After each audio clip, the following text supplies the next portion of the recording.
just go until you can't tolerate it anymore? Bam, we're live. Yeah, pretty much. Used to be long, like way back in the day when I was high school, but this is the longest it's been since then. I wonder if there was ever a time, like when I said bam, we're live, and like Caleb would just like hurry up and put his cell phone down so no one saw him on it, and now we're just like, I don't give a fuck. I'm like, bam, we're live. He's like, whatever. Oh, where's my fork? Oh. Yeah, he's got his fork. What'd you say? We're here now. Yeah. Time to start it. Show started. Time to start eating. Got my plastics, fork and knife. We do things different. Oh, do you always eat with plastics? Yes, dude. Oh my God. It's the only option, yeah? Somebody send Caleb. Could someone send you a fork and a knife and a spoon? A metal one? Don't send me anything. Stop sending me stuff. Why? Then you have to wash it. Just one more thing you have to. Yes, I can just fucking chuck this. Yeah. It's probably raising your estrogen every time you put that in your mouth. Good. I hope it does. Then I get more disability. He's gaming the system. He's been there a while now. He's like, hey, man, we know. I know how this works. There's this you know, when you see someone you love for the first time, like that guest we had on yesterday, and she saw the back of his head and she knew she was going to marry him. I think that there's like some sort of so you know, you're let's say you're in high school and you're a boy and this girl walks by and you see her. I think that love you feel, like you don't even know the person and you like them. I think somehow it's a interpretation of the brain coming to a standstill. Do you know what I'm saying? So you hang out with these people. I know these people, a lot of people, and like, you know, they'll see a rose and they'll be like, oh my God, it's so beautiful. Or they'll see a sunset and they'll be like, you have to see this sunset. It's so beautiful. But if you see something like a volcano explode and it's on the horizon line, you don't say shit. It's not, it transcends all. Caleb probably experiences this on the base. When you see a fucking F-35 fly overhead, no one says shit. Your brain comes to a standstill. You go on full alert. It's like when you lift up a rock in the yard and you see a rattlesnake. You're not like, you transcend words. You're on full alert. It's like awe-inspiring, but in like a terrifying way. Yeah. And it's kind of like, and so I think when you see someone who moves you in a way, like when that guy saw that, what was her name? The girl who was on the show, Lauren Connor. Her husband saw her moving and he knew he loved her. He said, you know, that at lunch, he said he loved her. He was trying to express that stillness in his brain. And that's, I think that's what, you know, I think that's kind of what's, when we experience that stillness in our brain by something we see in the outside world, it comes out differently. You don't, and unfortunately people are so quick to say, and it breaks their meditative state or opportunities for them. Every time you label something, when you see a rose and you say, I turn to my mom and I go, God, look at that rose. It's so beautiful. I've actually taken something away from it. I've missed an opportunity. And I think it's like that with human beings when we interact with each other. And this came from a thought where I was trying to think why it's so powerful to have kids.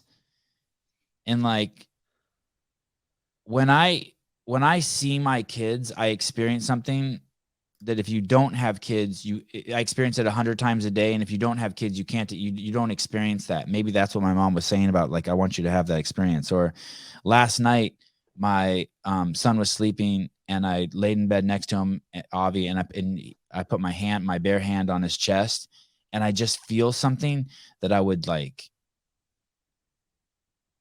There's nothing, there's no equivalent to it anywhere else. It's a completely fucking unique experience. And it's like that when I see him, when I finish the podcast and I think I'm high as fuck and so happy, and I go into the kitchen and I see my 3 boys, something happens to me that transcends words. It's like I'm staring at a volcano exploding, and I have that at my fingertips constantly, and it's my kids. Yeah, Lauren's saying now imagine breastfeeding. Yeah. There is a and that's what it is. If you want to have that in your life, now of course you become extremely vulnerable to that, and I'm going to get into that by talking about a post Pat Barber made. You become extremely vulnerable when you have to protect something like that. You don't have to protect the volcano. At most, you're like, oh shit, this is a once-time lifetime opportunity. I'm not going to run away and take a piss. I'm not going to take a shit. It's like watching the last 30 seconds of a Super Bowl when it's tied. And you're at the final snap and they're at the 20-yard line and the greatest quarterback ever. Like, you're not going to break. You're not going to break. But with kids, you have that opportunity constantly to, God, this show sucks. You have that opportunity always at you to experience what Alexis Landot experiences when he climbs that building. Every single second you're around something that you would give your life for. And it's, I don't know how many different ways I can say it, but it is extremely unique experience. You become preoccupied if you allow it. If you don't become a worrywart or overprotective or all the traps that we fall into as parents, you become preoccupied with love. And when you do that, you notice that, and maybe it's this, maybe I'm over romanticizing it, but when I'm around my kids, I feel like I become a vessel for love to enter into the world, not just for them, but for everyone, for myself, for everyone around me. Did Sevan drink some soy milk this morning? What's going on? Jeez. Well, thanks for making this a safe place for me.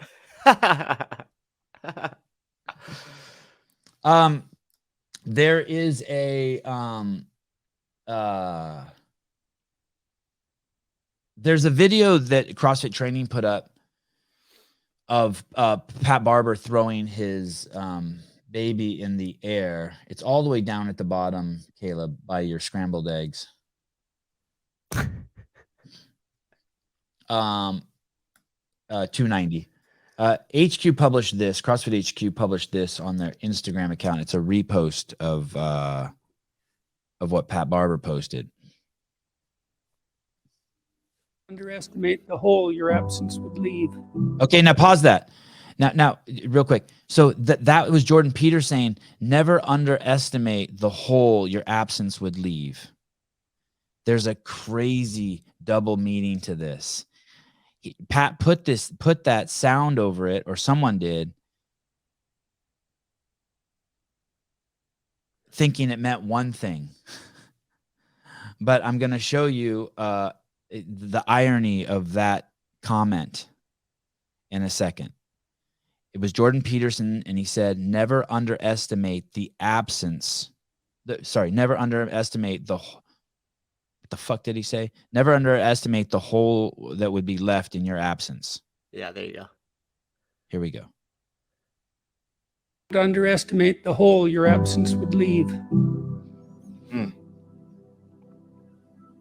You know, each of us, we're remarkable creatures, and we have something to offer to the world, to our people we love, to the world at large. It's our responsibility to make that manifest, and we move a little farther away from paradise every time that doesn't happen. Really don't and I want to be clear that there's a good thing here about relativity and context and personal risk assessment here that's going on. When I'm walking down the sidewalk with my kids and an old person's coming on their bike when we're walking along the path along the beach, I'll say to my kids, move aside.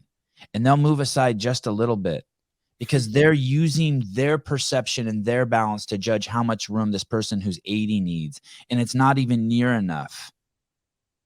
And I see this every single day in hundreds of different scenarios while people think things one way because they're using their risk assessment and they're using their skills and thinking of their balance and what they're capable of and projecting it onto other people.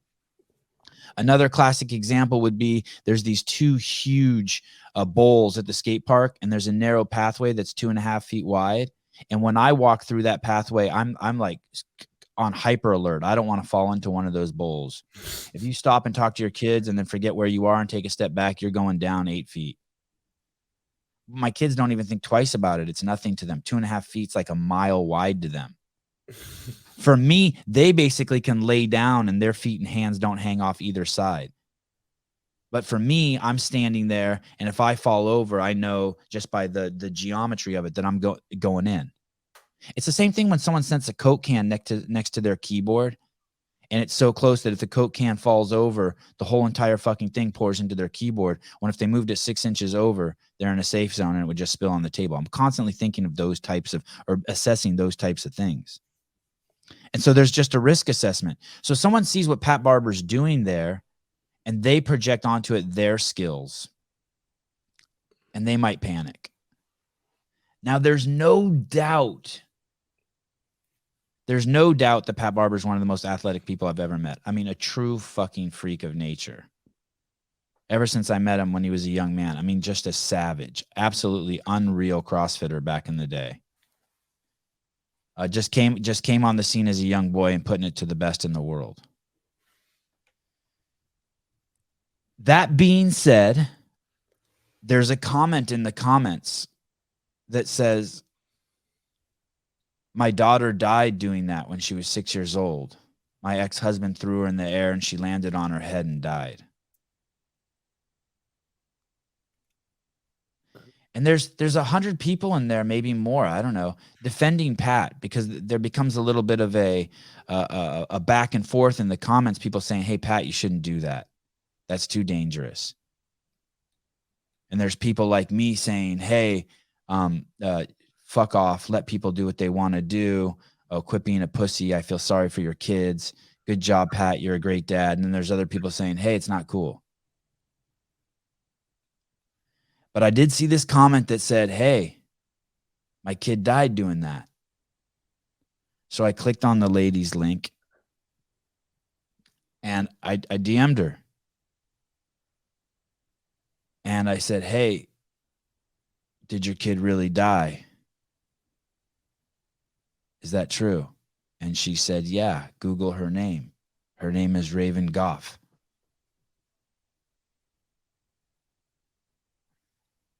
And you can play the YouTube video. You can go there and you can hear the story. Don't be afraid. And Caleb will pull it up right now. Don't be afraid. And you can start it at 4:29 or 4:30. And you can hear the story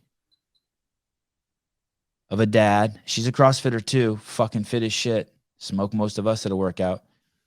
And her husband threw their 6-year-old daughter up in the air. And I'll play 20 seconds of this story for you. And now you can decide. You can decide. You can make the risk assessment.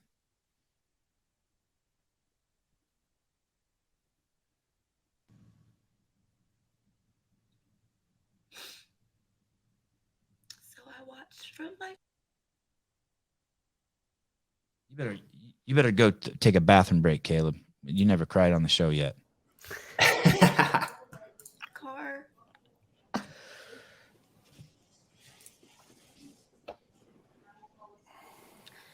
As she ran into his arms, and he threw her up in the air. And she went back instead of up. And Shane couldn't have caught her.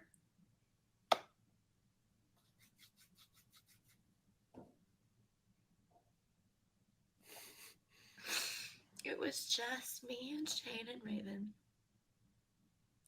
Very similar to the very first days that we had her. Just us.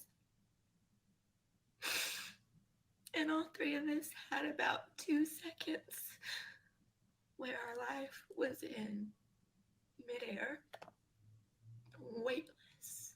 All three of them were in the air. And then all three of our lives were over. So, Right now.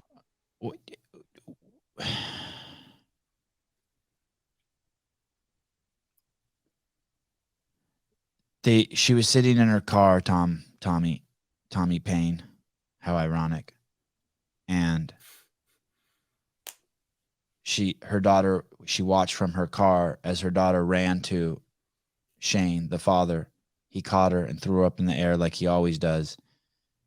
And she went forward instead of up, and he couldn't catch her. And she landed on her head and died.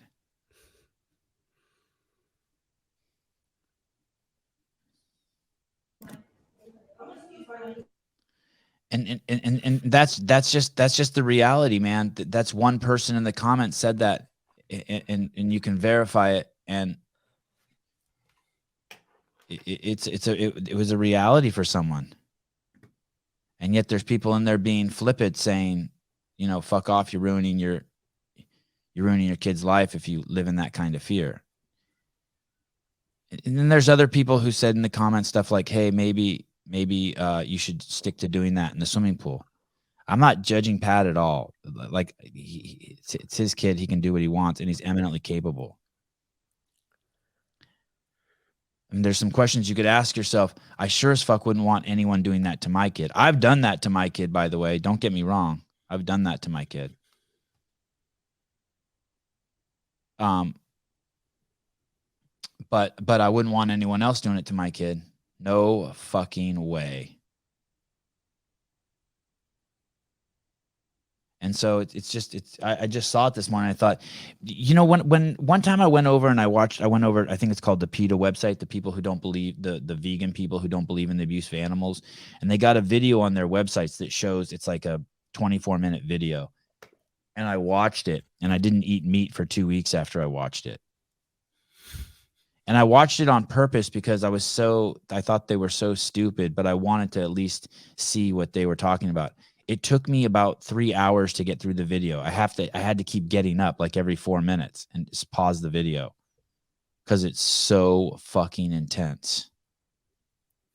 And yet I bet you most of you guys eat meat and you've never been over there and looked at that video, never given it a chance.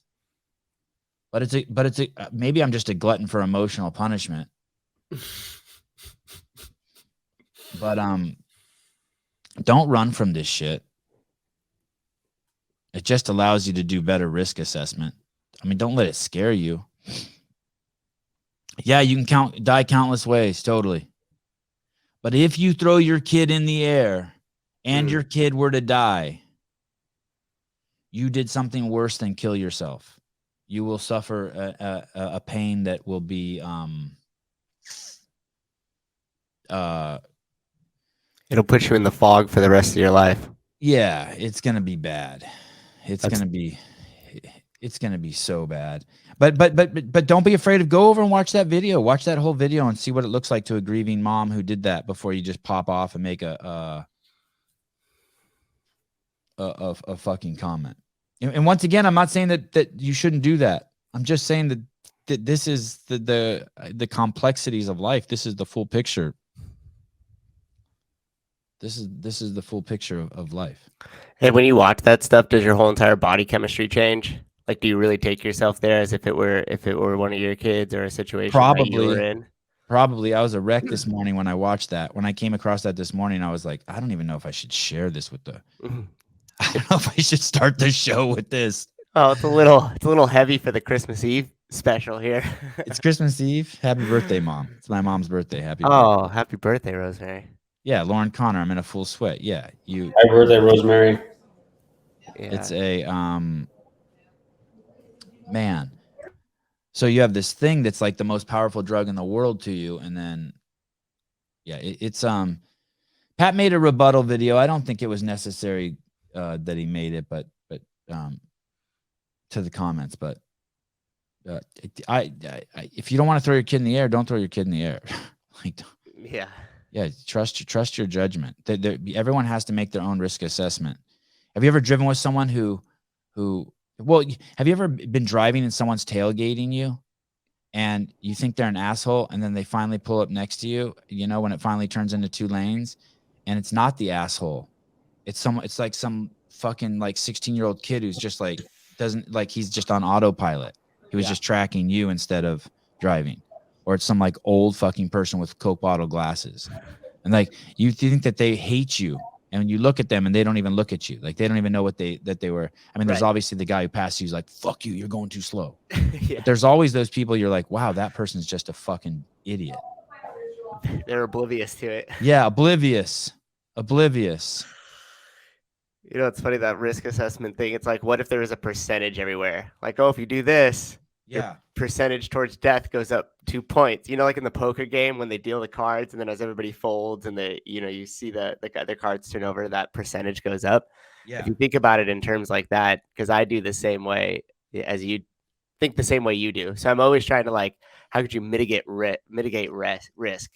Like, do you walk closer to that side of the street? Well, why do that when we could be over here? There's an opportunity to be hurt over there. There's 0 opportunity to be hurt over here. So always get it as close to 0 as you can. Yeah. I do stuff with my kids every day where we pull into big parking lots, right? And so like there'll be like a parking lot at the beach with like 50 spots. And then we'll like be hanging out on the sidewalk as people are piling in and out of the cars or getting sweaters or dressed. And I have to tell them every fucking time, dude, if a car pulls into a spot and you're standing on the sidewalk, move. Mm-hmm. If we're standing in front of a restaurant and someone gets in their car and they start their car and you're in front of it, move. The hell out the way. Yeah. There's tons of retards who are going to hit the gas instead of the brake on accident. Oh, don't even risk it. Don't even risk it. Just move. Yeah. Just move. It's so easy. It's so 3 easy. steps to the left. Yeah. And if you don't, and they do hit the gas, it's irreparable damage. When all forever. It take is 1 step. My dad used to say when we were younger and started riding our bikes around the neighborhood, he would pull us in like every Friday, damn near, and he'd be like, "It's Friday. You know what that means?" I'm like, no. They're like, everybody that's driving home doesn't give a shit about what's going on. They just want to get home, get away from their work, and have a weekend. He goes, they probably already had their first drink too. And he would say 50% of them are leaving happy hour. Yep. We had this main thoroughfare in my town called Contra Costa Boulevard. It was like it ran through like Concord and Pacheco and Pleasant Hill. These are 3 towns that are just like 30 miles inland of San Francisco. And this cop told me one time on a Friday and Saturday night, like after 7 p.m., 50% of the people on the road are intoxicated. I was like, holy shit. I never believed it until I got older. Mm-hmm. I'm like, yeah, everyone's. And the other 50% are on their fucking cell phones. Well, yeah, now it's even crazier, right? This was before cell phones, but yeah. Yeah. Every 10 years, you're up for eval. Gotta have a certain amount of points. Asshole, too many times, drain on the community. You're gone. Save a lid or get a lift. Get another 10 years. Is that about drinking? Oh, I don't even. Allison, please. There's no way you watch Black Mirror. There's no way. Have you guys tried to watch that show? I've seen a few episodes. My wife tried to get us into it. I saw 2 episodes. I was fucked up. I don't sleep so good after that show. Yeah, it's super fucked up. There's no way you watch that, Allison. That's the fastest way to fucking becoming insane. Is Haley into all those like murder mysteries and shit too? She watches some crazy shit. There's this thing, Handmaiden's Tale. Yeah, that was. I tried watching that. Here. Fuck that. She watches some dark shit. I loved all of them. Oh, you're fucking crazy. Oh, you're fucking nuts. I can't do any of that. I get so. You ever notice on iTunes, on Apple iTunes? I don't know where you guys see movies, but sometimes there'll be like 10 horror movies that are released. I'm like, who is watching this shit? Who's making them? Yeah, that too. Yeah. That's funny. Some days we're just like watching horror movies, like in our office. They're just like, oh, we'll watch it. It's like it's just nonstop for like the 10, 12 hours that we're sitting in here. It's like horror movies. Yes. That's funny. I have a friend of mine who actually lives super close to you, Sevan, and he's crazy into horror movies. Like it's like his whole, but he's like the nicest, like you would never notice it, but he's just super into them. It's crazy. I drive just about every day. Oh, you do? Yeah. What kind of vehicle do you drive? It's a beater. It's like sometimes it's a van, sometimes it's an ambulance, sometimes it's a like little Kia. Just depends on what's available. So it sounds like Sevan is saying horror movies. I am saying horror movies. What do you mean it sounds like? I grew up in the Bay Area. I love horror movies. They make me feel like the things I stress about in real life aren't that bad. But the things in horror movies aren't real, so aren't your real problems worse than unreal problems? I was actually, when I had asked you earlier, Sevan, I said, hey, when you put yourself in those situations and think about like a loved one or something like that, and does it change your body chemistry? Yeah. It just dawned on me the thought that I was going to say after that. I like when I get stressed out, especially, I don't know, all the different things that I'm like juggling. There's like this always feels like there's this cloud of stress that kind of happens. And sometimes it's a little overwhelming. And all I do is I just think of somebody close. It's going to sound fucked up.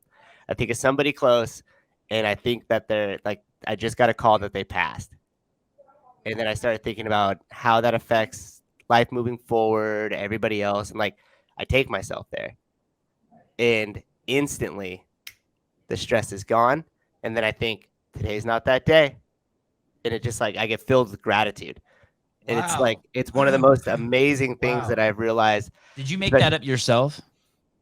You created that for yourself? Unfortunately, we could get into this other times. I've experienced a lot of that tragedy. And so you felt the real world mechanism of it. And so then you recreate it too. A couple of times.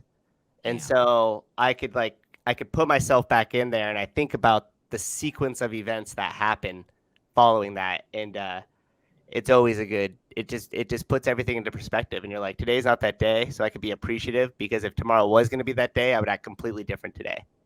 And this little shit that I'm worried about, especially early when I took the business on and I got kicked out of the building I was in, I didn't know where I was going to put the gym. And there was this whole thing. I would have been in debt a couple $100,000 at the time. And so every single time that stress just felt overwhelming, like I said, I just took myself to that situation, but placed it on somebody who is living, and then how that would change my perspective on the things that I thought were problems, and it goes away. And then as I feel with gratitude, I go into like problem solving mode.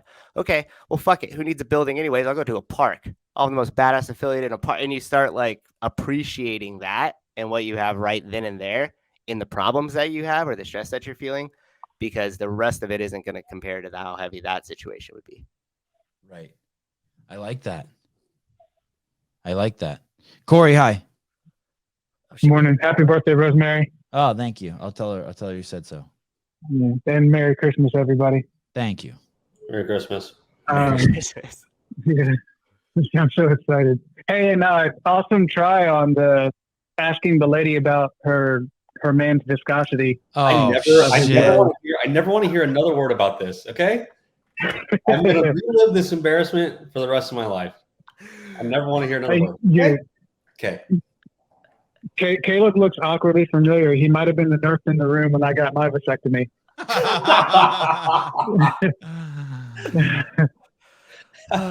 Shit. I turned 33 today. Happy birthday, Mr. Hartle, my Armenian brother. Happy birthday. You have a good day planned, Corey? You have a good day planned? It's cold. My gym is not insulated, and so I'm getting ready to work out in this 15, 20 degree weather, do some SMTP. Oh, nice. Knock out a workout. Nice. Taylor self-programming. Awesome. Good dude. Yeah. So, and then just cook some cookies with the family and hang out. It's Christmas. Yeah, everyone's making cookies today. My wife said she's making cookies so they can leave them out for Santa. Yeah. I guess that's what I don't eat them, but, part of the tradition, I guess. You can do some carrots with a reindeer, all that kind of stuff. You're a good dude. There's a bunch of things I could talk about this morning, but I wanted to follow up with what Sousa was just talking about, how you were mentioning, thinking of a bad moment kind of snapping you back into reality and then reminding yourself that today is not that day. Yep.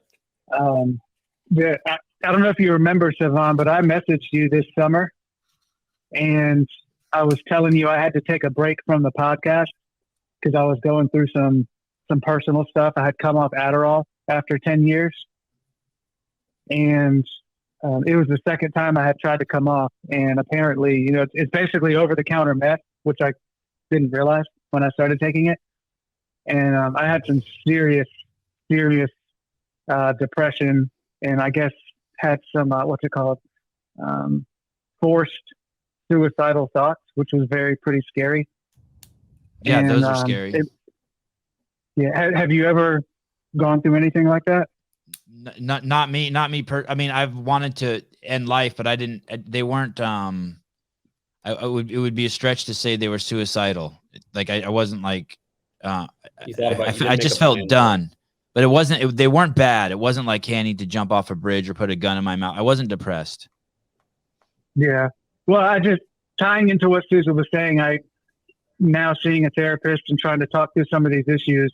It's a very similar mindset, and especially with Christmas around the corner. I think we obviously need to be grateful and, remember, even in these darkest times, we've got a lot of people around us who want to see us succeed. And even though today may seem like your worst day, it's not. You're still here.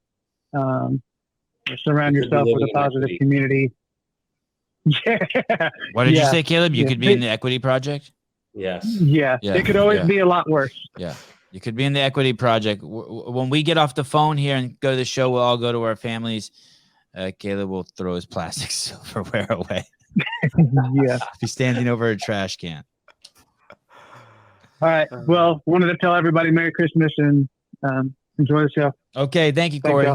Thanks, Corey. Merry Christmas. My takeaway is today is not the day to kill yourself, people. Yes.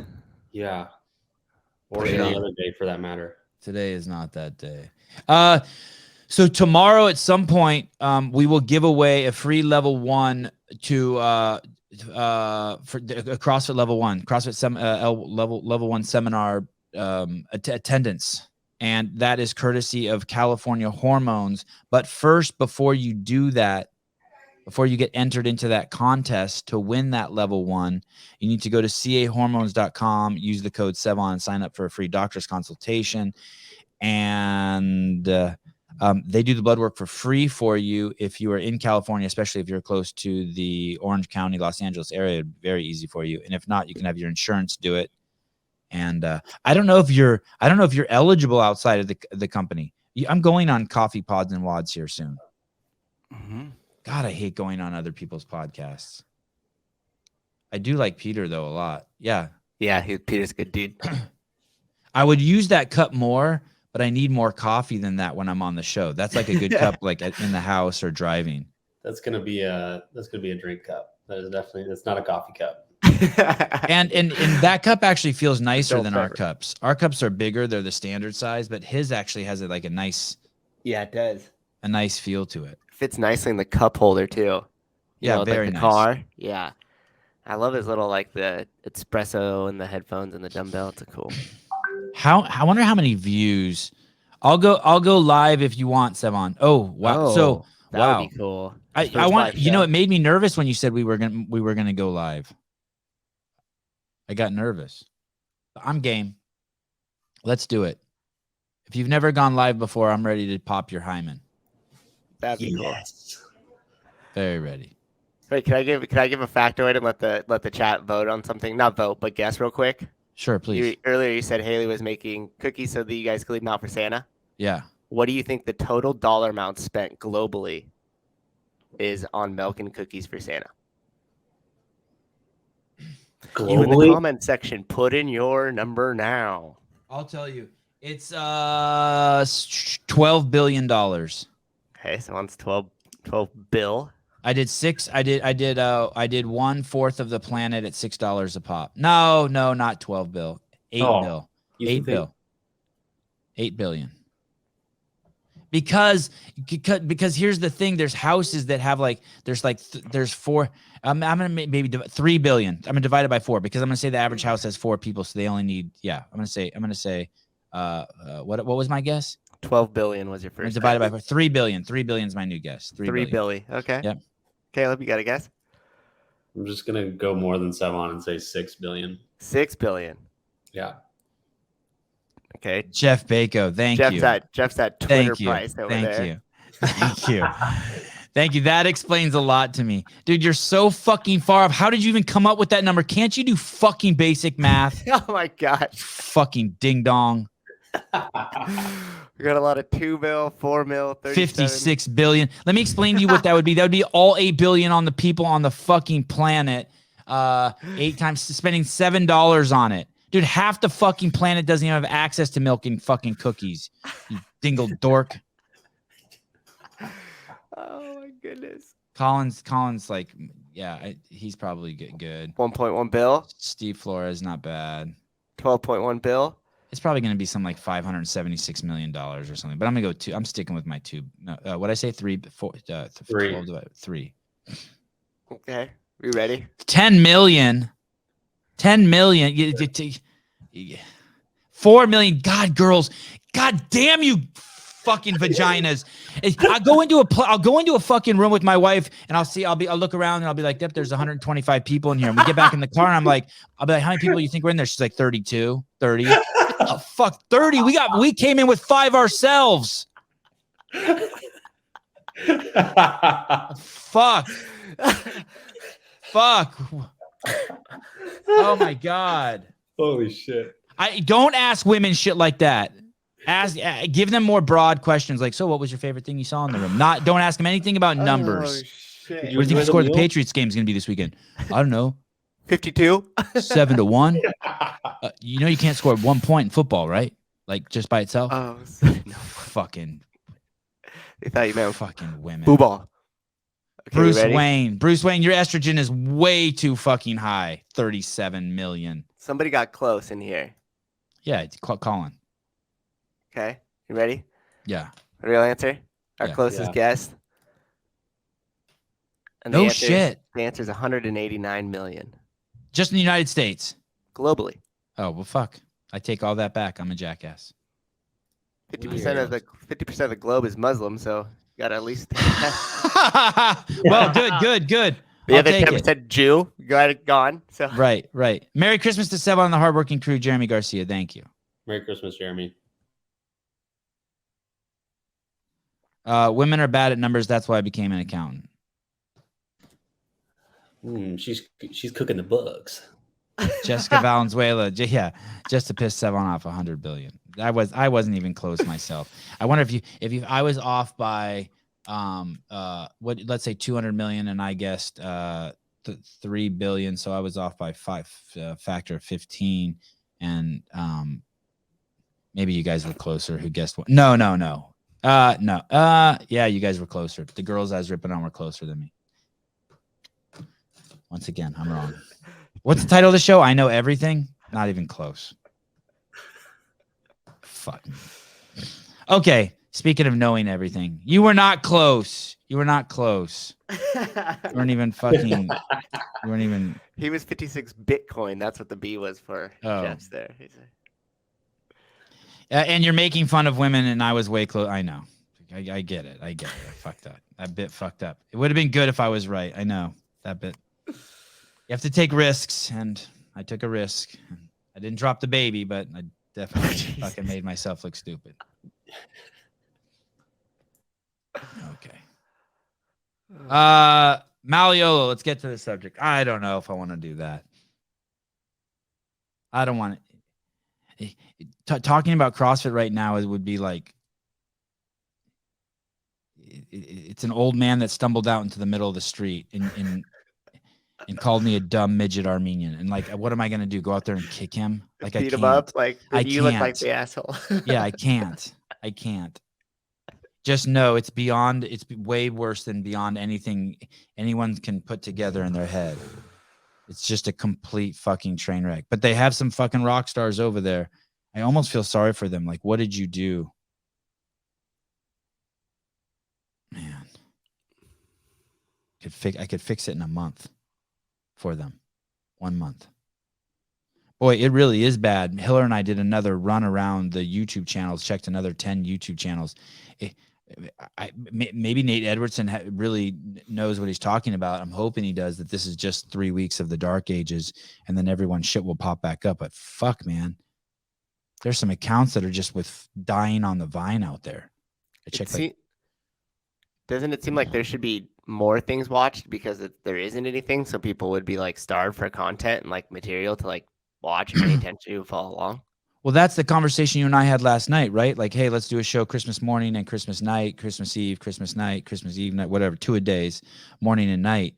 So that when people are driving around, they have something to fucking listen to if they want to listen or call in, or people who are alone or they hate their family. I went to the beach yesterday. It's not even that cold at all. 289. Does anyone actually believe this? By the way, the reason why Colin Lawrence said Malleolo is Malleolo has been put in temporarily, at least, to replace the great Gary Gaines, who unfortunately has departed from CrossFit, who is head of the affiliate department. But I've told you. How many people have you predicted already out of there? That's a great question. Like, it's been quite a bit now. I do want to say this. I have predicted a lot of people who would leave, and I've been right about all of them. I thought Gary Gaines was for sure a keeper. Mm-hmm. Like, he's a fucking stud. Mm-hmm. I mean, that guy did drink the Kool-Aid. As much as I fucking hate new people, like that dude was a keeper. Like, we haze that guy. It sucks. It sucks. It's a huge loss to the affiliates. He's great. He's fucking great. It sucks that he's gone. I hope he's going on to bigger and better things. You want to know who's next? I can't tell you, but I know.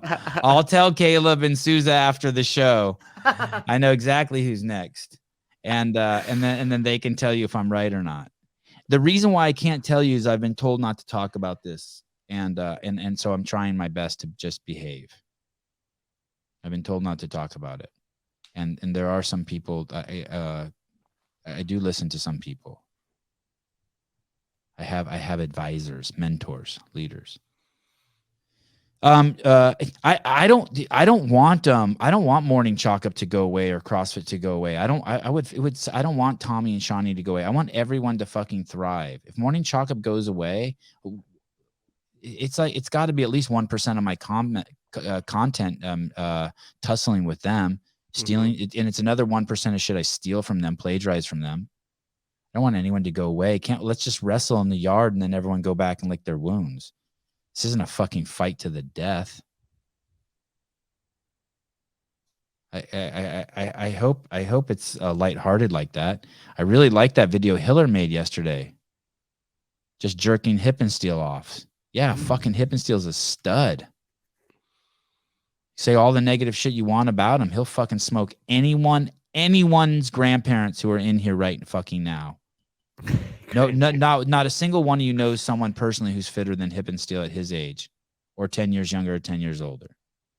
And it's like, yeah, he's a fucking stud. Like, I just loved it that Hiller did that balance. Okay, does anyone actually believe this? This is nuts. The January 6th thing always perplexes me. Like, this looks like a smart lady, right? Listen to what she fucking says. You guys understand that if they would have burned the whole Capitol building down, Trump still wouldn't have been in office, right? Or that the government was never really in threat. That's a building back there. That's a domicile. But Hobart's been neutered. Hobart, fine. You guys, Hobart, he's amazing. He's amazing. Don't get me wrong. Completely neutered. Just thrown onto dude. There's interns that slept their way to the top that have more fucking power than fucking Hobart now. Okay. Just think about that. Get your head fucking wrapped around that. Yeah. And they're so lucky that there's people like Laura Connor and every single other fucking ding dong affiliate owner that I've had on the fucking show. When I ask them why they pay their affiliate fees, they just do. Even Souza put him on the spot a half dozen times. Yeah, mine are actually due.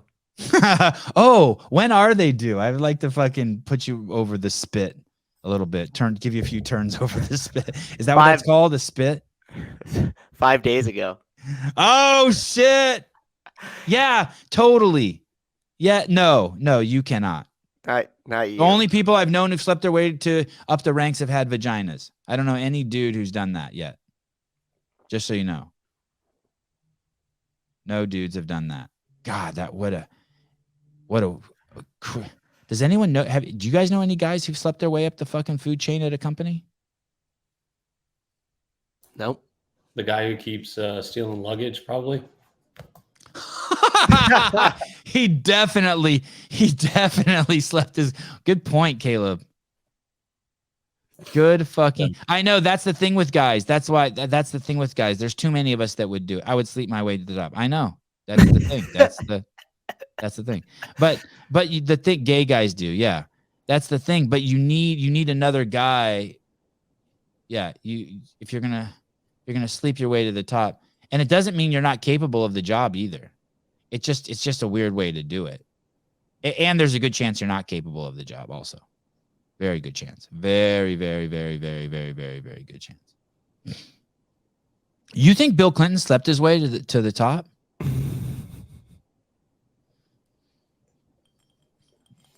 Maybe Monica Lewinsky did. Yeah, maybe she did. Young guy, old chick CEO. Okay. Bruce Willis has brain damage from the vax. Wait, what?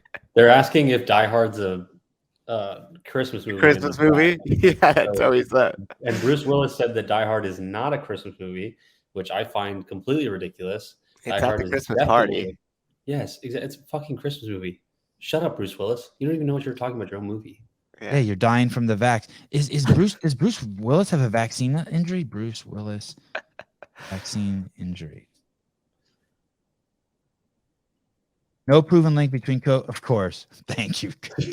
Of course. It's just because he's old. It's because he's old.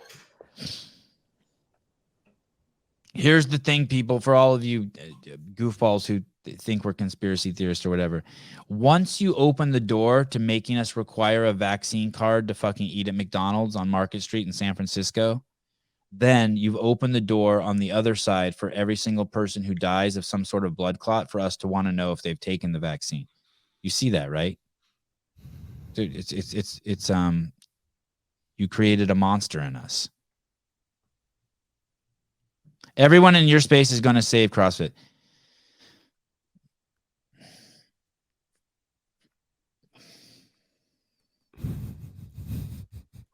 Okay. Does anyone actually believe this? That there was any threat January 6th? Does any one person actually believe that the government was at threat? Yeah, they all live here in the Bay Area next to us, Sevan. But I even all my liberal friends know that this is a hoax. That this is like there was no threat. Okay, let's play this. This is just amazing. All right, you ready? Yeah, when you're ready. Okay. Since the January 6th attack on the US Capitol, when supporters of Donald Trump stormed this building, trying to prevent the election victory of Joe Biden from being certified.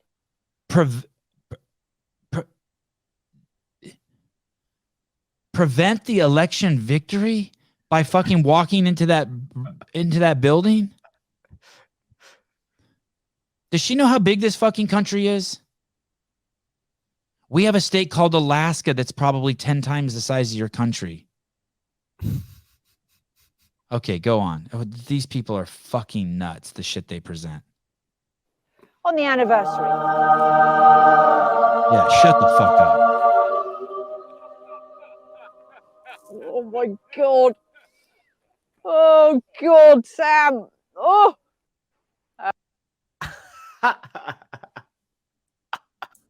Hey, I will say this. And my dad tried to talk me off of this, and my dad's a liberal, and he made a lot of sense. But I will say this: they should have just fucking opened fire on the crowd. I don't think you should be able to storm the Capitol.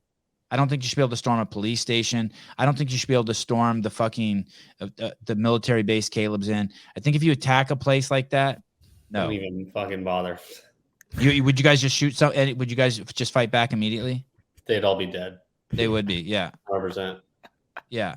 Like if you attack the U.S. embassy anywhere, I don't care if it's like because you're upset that St. Patty's Day is on the wrong day in the United States, or you think it's cultural appropriation of the Irish. You cannot fucking attack one of these buildings. You can't, not even attack. They weren't even attacking. You just can't march onto the property. You cannot. Our civil servants are in there. I know there was no storming. I understand, Heidi, but you officers literally open the gates. Yeah, that's where it gets weird, right? I hear you. I hear you, but didn't they let him in? Yeah. Wasn't there isn't there suspicion of having like FBI like plants in there and stuff? Oh, it's clear. It's 100%. Where there's like a ton of video of the same people like right there as he's like instigating and being like, here, push this gate. You could come in this way, and then moves over and does the same thing to somebody else, like crowd instigator. Yeah.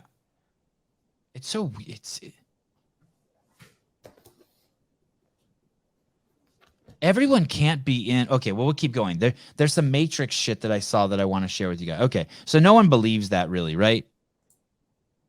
No, not in the way they're trying to frame it. No. Okay. Yeah. Not at all. They're trying to frame it like there was literally a freaking, like a coordinated attack on the Capitol. Stormed. Organized. And Pelosi denied additional security. Yeah, I heard those. I heard those that recording, something like that. Welcome to the Sevan Jones Show. Worth $56 billion. How much do you think this show's worth, Jeff? Yeah, evaluate us. You'd be surprised. My woke sister is visiting. Already picked multiple fights she can't finish. She just calls me a fascist. You're just wrong. Ask her if you jerked off a Jew, if she would cut you some slack and drop the fascist term. Ask her about the viscosity.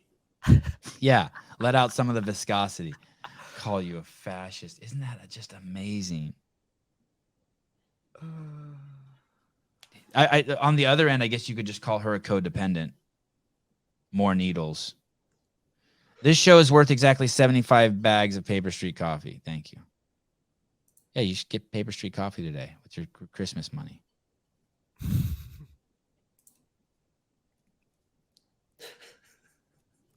We're not allowed to talk about that anymore. Oh, that's so good. Basically, anytime Caleb wants to say anything, he sends me a text and goes, "Can I say this now?" It has to go through, and then I send it to Twitter fact checkers, and then there's a process now. You might hear Caleb talk a little less than normal. He's gonna say 4 words a show instead of 8. That's awesome. And Bruce Wayne, it doesn't lose viscosity. I don't know if you can lose or gain viscosity, but something has to change in the formula if you take out the fucking swimmers, Bruce. I think there's 5. Imagine a bay with 500 million swimmers in it, and then a bay without 500 million swimmers in it. The water's different. Sorry, what were you going to say, Caleb? I think the change in the formula is the loss of the swimmers. Yeah. Yeah. Thank you. Yes. And the swimmers have a greater density to them than the rest of the objects in the pool. And so that's why I chose the term viscosity. Caleb, can you look up viscosity for Miss Allison, NYC? Viscosity. Oh, shit. We're 53 minutes in. We haven't done anything. We just talked about a baby getting thrown, cried a little bit, and then now we're back to semen. We're back stuck on yesterday's show. Dude, that was a heavy opener. The state of being thick or sticky and semi-fluid in consistency due to internal friction. So I think like something with a greater viscosity means it's like thicker, like motor oil, and a lesser viscosity would be like water. Mm-hmm. Is that true? Correct. Oh, here it is. Here's something a little more scientific for you, Allison. The quantity expressing the magnitude of internal friction as measured by the force per unit area, resisting a flow in which parallel layers unit distance. Okay. Oh, I have an idea.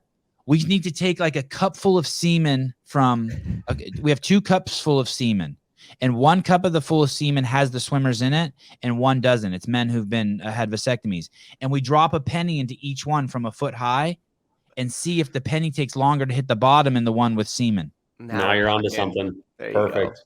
We'll film it with a really nice camera so you can watch it in slow motion, and we could get that timing perfect. Yeah, the baby batter. The baby batter. Oh, Jeff's gonna donate. Beautiful. Yeah, he is. What a Baker's- guy.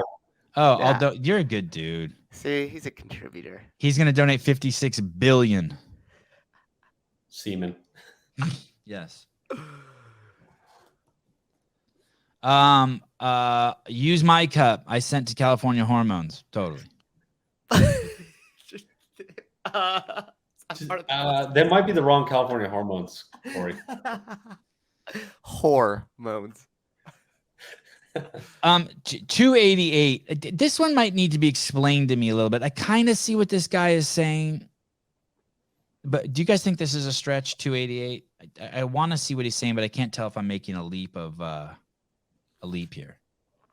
They don't want you to think of transgenderism as a psychiatric, psychological process that the person is suffering under, but yet they want to bill insurance companies. So it's got to sound like a medical condition. So they came up with gender dysphoria, and all the while they're waving their hands going, but this is not a pathology. This is just, it's kind of like a diagnosis, but it's not a pathology. Well, if it's not a pathology, why are we amputating people's genitals and breasts? What's that about, right? Is it an objective reality or not? And if it is an objective reality, why are you operating on their genitals? Since we stopped doing frontal lobotomies, nobody has done surgery for a psychological problem.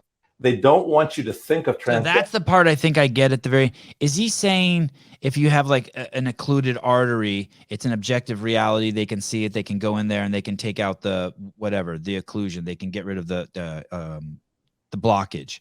That's objective. But that if you have a psychological issue, they stop doing any surgeries for psychological issues when they stop doing frontal lobotomies. And they're saying so that there's no objective reality to gender dysphoria, and so there shouldn't be a surgery for it, because that's at least a correlate that holy fuck, where this is actually some fucking crazy sick experiment cutting off people's penises and breasts. Am I understanding that right? Is that what he's saying? Yeah, I think the psychological issues are just reserved for that DSM, that book of mental health problems, but they shouldn't be utilized in family practice or hospital medicine. And it needs to be separated from each other because they're not correlated in any way. Just because you have a mental disorder, it doesn't mean that you need to receive a surgery for it. It's I can receive a surgery for my torn cartilage or my torn meniscus, but I'm not going to receive a surgery because in my head, I think that it's torn, or I think that there's a problem with it. You have to objectively see it.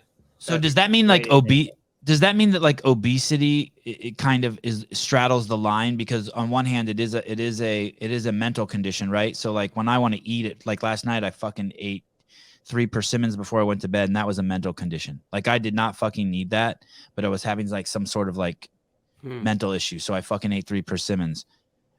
But once you get so obese, they'll do a surgery on you. Cut out your stuff. So that one's kind of straddling the line, right? Your mental condition has led to some sort of physical manifestation. Yes. If you were to eat all of those persimmons and be fat, then you could objectively see that you're fat and need something to happen. Yeah. I would have eaten a bag of pretzels last night before I went to bed, but we don't have that shit in my house. But I easily would have. Yeah. But because you eat those things, but you're not fat, it's just reverts to a mental health thing. Yeah. I need to be able to check myself. Okay. DSM. Yeah. The DSM is a weird thing. What a weird book. Do not ever flip through that and start self-diagnosing yourself. It's interesting, right? They stopped doing lobotomies. Yeah. Take off the front of your fucking head, and then they take a knife and just put lines in your fucking brain. I can't believe that. I mean, I can't believe any of the things that we did 100 plus years ago. They did that to JFK's sister. She died in 2005, Rosemary Kennedy. Do you know that story, Susan? No. I have a link to it here somewhere. I think if anyone wants to get ahead, if we don't get to it today, look up Rosemary Kennedy. It is a sad, sad, sad story. And you know what's crazy with what Caleb just said 100 years ago? I can't believe the stuff we were doing. We're doing it now too. Right. Don't anyone ever forget they fucking killed George Washington with a fucking medical experiment, and they will absolutely they're absolutely killing people today with medical experiment. Yeah. By the millions, by the way. And for those of you who are like Bako or like tinfoil hat, just look, third leading cause of death in the United States is medical errors. Yeah, and I always hate when people like do the appeal to authority argument. Well, you're not a doctor. Well, you're not a scientist. It's like everybody's just a person, dude. All they did was study one more subject a little bit more. They might have a little bit more of a grip on it or more experience with it and everything else, but they're not a different being. Right, They don't have access to information, especially now in 2022, that we don't have. And listen. The guy who invented the Fosbury flop, the guy who fucking won the Olympics that year, was not a fucking track and field star. He was a dorky fucking engineer sitting in his fucking lab who figured out that those Olympians were fucking jumping wrong. And that next year he went to the Olympics and won the fucking gold, practicing his fucking turning his back. And he never fucking won again because everyone took his idea and ran with it. But these were professional fucking athletes. And one other guy just thought differently and was like, man, they're so wrong. And there's fucking millions of examples like that. Yeah. 287, get your 5th booster.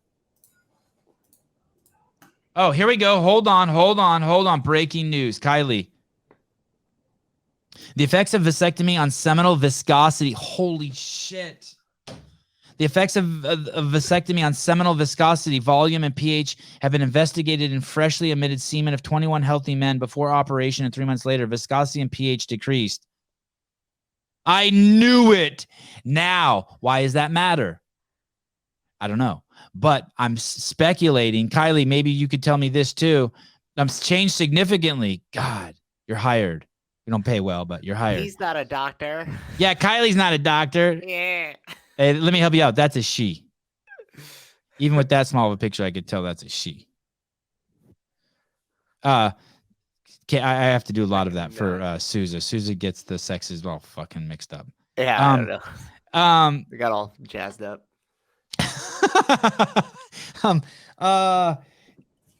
So if you change the viscosity, then the sensation is probably changed. Bruce.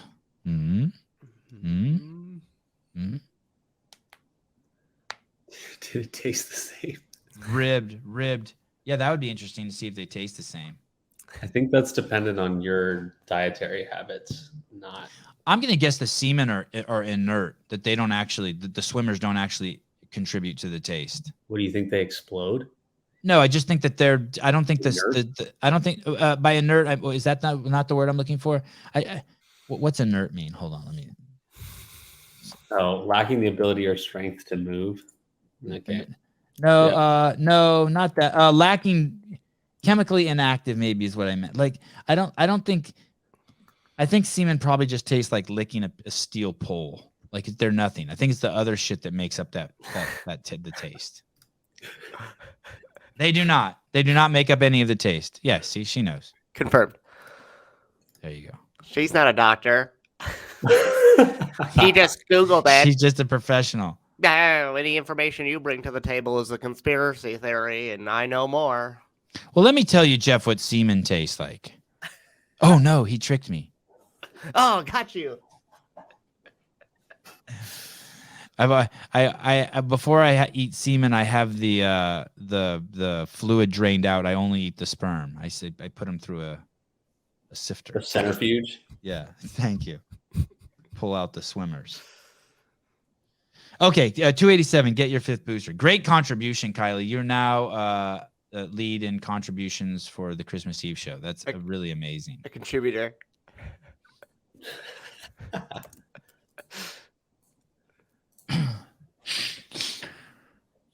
Oh, this is fascinating. Okay, yes. So the people of Mundari try bathe in cow pee due to their belief that it prevents many infections. Due to their belief. And here it is. Look at this guy. I don't even recognize that as a cow. But there you go. But don't worry. You'll get your 5th booster and you'll be just fine. You'll be just fine. You think that's Yeah, it was stronger, more water pressure. Yeah, water pressure. Definitely more water pressure. It's probably warmer too. You think that there's some company out there by the billions making doses of some drug that you believe in, and it's mandatory for your kids to take to go to school, is less crass than this or less common sense than this? I disagree. I would do that 1,000 times over. If I was there, I would try that before I would allow fucking Carl Schwab or Charles Barkley or whoever that is, Klaus Schwab, to force an injection on my kids. No problem. What smells worse, that guy or the Liver King? Yeah, the Liver King's getting a lot of bad rap for his odor. Yeah, I've seen that quite a bit. Caleb, is the water still slimy over there? No. We use a lot of bottled water, that's for sure. From semen to pee, Merry Christmas. What more could you ask for? It's a gift that keeps on giving. Okay. Everyone relax. Turn your ears on and just enjoy a beautiful riff here. It's called Black Skin 286. I would love a guest to come on the show and do this bit. God, I would love it. This is so amazing. 286. I don't know who this guy is, by the way, but he's so good. No clue I was dark skinned until I got here. I got to America and I met some people and I'm like, he said, "You black?" I said, "Of course we are black." He said, "No, you black as shit." I said, "What the fuck you mean?" One guy told me I look like under the bed. Oh no. Yo, have you looked under the bed? It's dark as fuck under the bed. They told me I look like I have no bright ideas. They said the difference between me and midnight is 11:59. Shut up, man. Shut They up. said when God said, "Let there be light," I was out of town. They told me I have to wear white gloves before I eat chocolate. I don't bite my fucking fingers. They told me every time I take a shit, I think my dick fell off. Not like this. Somebody told me Stevie Wonder. They told me Stevie Wonder sees me every day. That's dark as fuck. That motherfucker don't see shit. I had no clue I was dark skinned until I got here. I got to America. Welcome to America. Holy fuck. Michael Blackson. Is that really that guy's name? Oh, he's so good. God. Okay. The Washington Post, 285. The Washington Post is now reporting. Remember, these are the same people who insisted on gym closures were the right way to go all pandemic. And now they are reporting that any working out. Oh, this is a different article, but it says regular exercise protects against fatal. Oh, okay. Sorry. Next. Not that kind of money. Imagine someday this podcast will be big enough to where we'll be able to pay for subscriptions for all the links that we want to go to. Anyway, the Washington Post is now reported. I think there's another link to it up here coming up. Is that they reported that any exercise will fights off COVID. It's so crazy. And remember, they closed the gyms, but my Baskin Robbins stayed open the entire pandemic. So you know that if you eat ice cream, you're more likely to die. But if you go to the gym, you're less likely to die. But the Baskin Robbins was left open. Dude, everyone around me is fucking like so sick. Still, this is the gift that keeps giving. It's crazy. It is crazy. My mom got sick and went and got one of those bags, fluid bags. Do you have access to those, Caleb? Could you give yourself those vitamin bags? Do you have access to those? Oh, no. Oh, we give straight saline. Oh, because that's like the big thing around here. My mom was pretty sick and she did that because my wife did it. My wife suggested it to her and my mom said that she felt better like within 2 days. Honestly, if people come in here and they say that they feel sick, we basically just say, "Tough shit, homie. See you later." Wash with piss. Yeah. Wash with piss.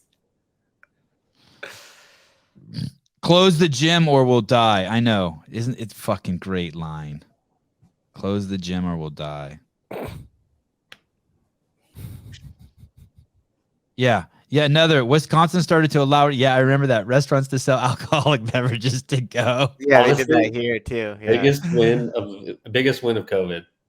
Margarita buckets to go. Yeah. That's funny. If only 2 years ago, doctors would have warned us that if we locked down, we would have a really bad rebound of sickness after. But they're scientists, Jacqueline. But they're scientists. They know. The vitamin treatment centers are pretty good. Make expensive piss. Yeah, it looks like piss. I told my kids that when my wife was getting it, it was just a bag of piss. Military healthcare right now. Hey, doc, I'm feeling sick. All right, put a mask on. Go back to work. Dude, they don't give a shit anymore. They used to be like, all right, 10 days off, 14 days off, just get some rest, stay home, social distance, all that stuff. And then they realized how much work wasn't getting done because they were sending everybody home. And they're like, fuck you, get back to work. Yeah. Put that mask on. Is that really policy? Put the mask on? It used to be. I don't know if it is anymore. It's been a while since I've been in the States. So we don't do it here. We don't really give a shit. Everybody's going to get sick regardless. Like we have like a fucking cold that's just shitting on everybody lately. Wow. It's been a long time since we've had a donation. Philip Kelly, $99.99. Of course, everyone's sick. What did they Of course, everyone's sick. What did they expect to happen after locking people down for 2 years? Merry Christmas. Thanks, dude. Thank you. Wow. We're having Philip back on the show soon, right? Yep. Yeah, I agree. Philip is making you guys all look bad. Thank you. Not you, though. You look great. Man, you know that brilliant idea I shared with you to take over for that account, that Instagram account? I shared it with Allison's husband yesterday. I walked on the beach with Allison's husband yesterday. Oh, what do you think? Isn't that great? Yeah. He fucking his fucking juices started flowing. Yeah. He was like, he's got a little pep in his step. He's like, holy shit, dude. Yeah. I'm like, yeah, it's fucking insane, right? Can you not believe it? No one's done it. Such a good idea. Does Caleb know? No, I haven't told Caleb. Oh, we got to tell him afterwards. Yeah. We got to get his thing too. I really feel like that's 284. Are you this guy? What if we all lived in the same town and we all walked on the beach together? That'd be cool. That would be cool. If we had a studio and the three of us all like we went there every day. Yeah. Oh, this is so good, you guys. This is so fucking good. Are you this guy? Not this guy, but you'll know what guy I'm talking about in a second. We need audio for this. This is so good. Have you seen this, Caleb? Oh, good. Marry me.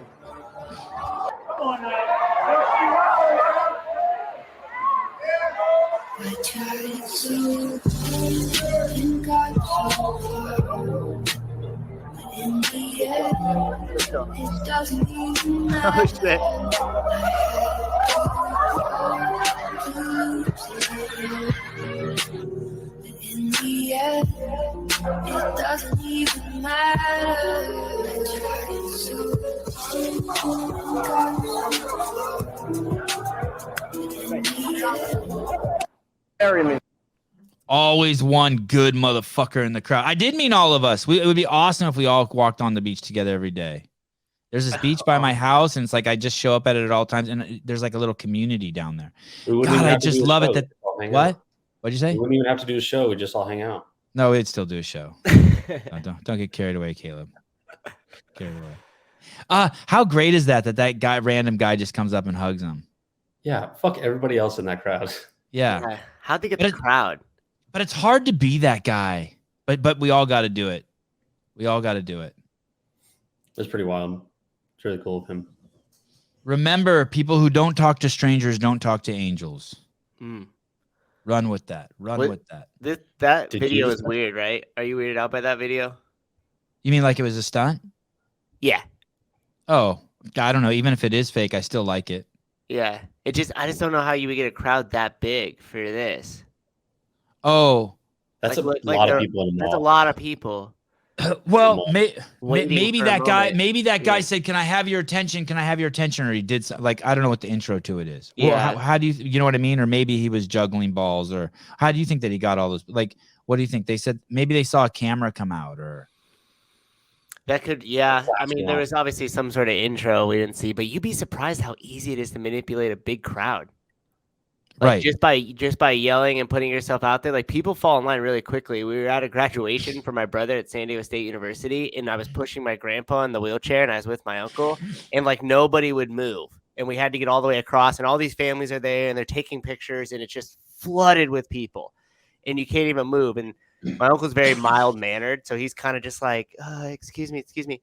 So I literally just stood there for a minute, kind of looked, and I was like, excuse me, folks, as loud as we could. It's like, we have a potential emerging emergency here. And I was like, and then everybody just parted. And then I just kept doing it. And then my uncle like got all embarrassed and kind of did this, but just like followed behind because the whole sea of people parted. Because crowd control is like it's like weird. Well, You'd be surprised at how, if they're not paying attention, it's easy to start manipulating and moving people. That guy did something obviously to get that crowd. Yeah. Like he did. I mean, so. But even if it's fake, let me tell you, like, well, they do setups like that where two guys will pretend to fight and like gather a crowd, and they start like getting pushy, and someone's just going behind and stealing all their stuff, like pickpocketing. Oh shit! So they're like creating a distraction, and then somebody goes in and does that. That's why anytime I see something like that and I see a crowd form, my first thing is like, okay, check your whole entire surrounding. Like, why is my attention being focused here, and like, what am I missing? Moses Souza, yeah, parts the sea. It's like this. Yesterday I was at the beach. I'm cruising along. There's this lady who I had met there. I hadn't seen her in a year. She's a grandmother, and she had and I actually thought she had died. She has Parkinson's. Is that the thing where you shake? Mm-hmm. Yeah. And I saw her, and she goes, Sevan, hi. I'm like, hi, I forget your name. She's like, Julie. I'm like, hi, Julie, what's up? She's like, oh, I'm so glad I ran into you. I'm back for the winter visiting my family. I'm like, oh, great. And she gets off her bike and she's like shaking. And we talk and she's like, I'm so glad to see your kids. And I see her eyes like starting to fill with tears, you know, and there's people everywhere. And so we talk, we talk for, I don't know, 5 minutes, just shoot the shit. Good to see you back for the winter. And then before I leave, I know it's going to be uncomfortable, but I got to give her a big fucking hug. I got to take a deep breath. Like, I got to go over there and I have to touch this fucking human being and let her touch me and let her know, like, you're such a hippie. Yeah. She just has to, we both have to know. And it was cool, but it's like that. Like, you know what the right thing to do is, you know. That guy, even if that was fake, it's still that guy did the right thing. Like you need a guy like that. Mm-hmm. I am a hugger, but not strangers, not strangers so much. I didn't grope her, no, but I held her like how I hold my mom. Like when I hold my mom, I really hold my mom. Like so, and I started doing that when after I had kids, because I realized how powerful it was when my kids hug me. So now when I hug my mom, I make sure that like she knows, hey, this is your son. I usually will push my fingers into my mom's back. I love it when my boys do that. Can you touch your fingers when you give somebody a hug? Can I? No, not my mom. I can. Most people I can. I would hug you. I'd hug everyone in this. I would be so excited. I kind of made myself sad that we all don't live together and walk on the beach together. It's such a good life. Oh, summer's right around the corner. Maybe we could set up a live thing this year. Everyone should just come bring their tents. It's okay in Santa Cruz. Hang out at the ranch. Oh, I'll hug my mom like that today. Yeah. As a parent, you just love being touched by your kids. There's nothing better. Okay. 283 police. No, I will not. Shut up. I like your new logo, by the way. Much better than that one that was all sloppy with the swoosh and shit through it. Oh, I did hug you. Yeah. You're probably one of the few people I've ever hugged that I'm taller than. Police brutality, 283.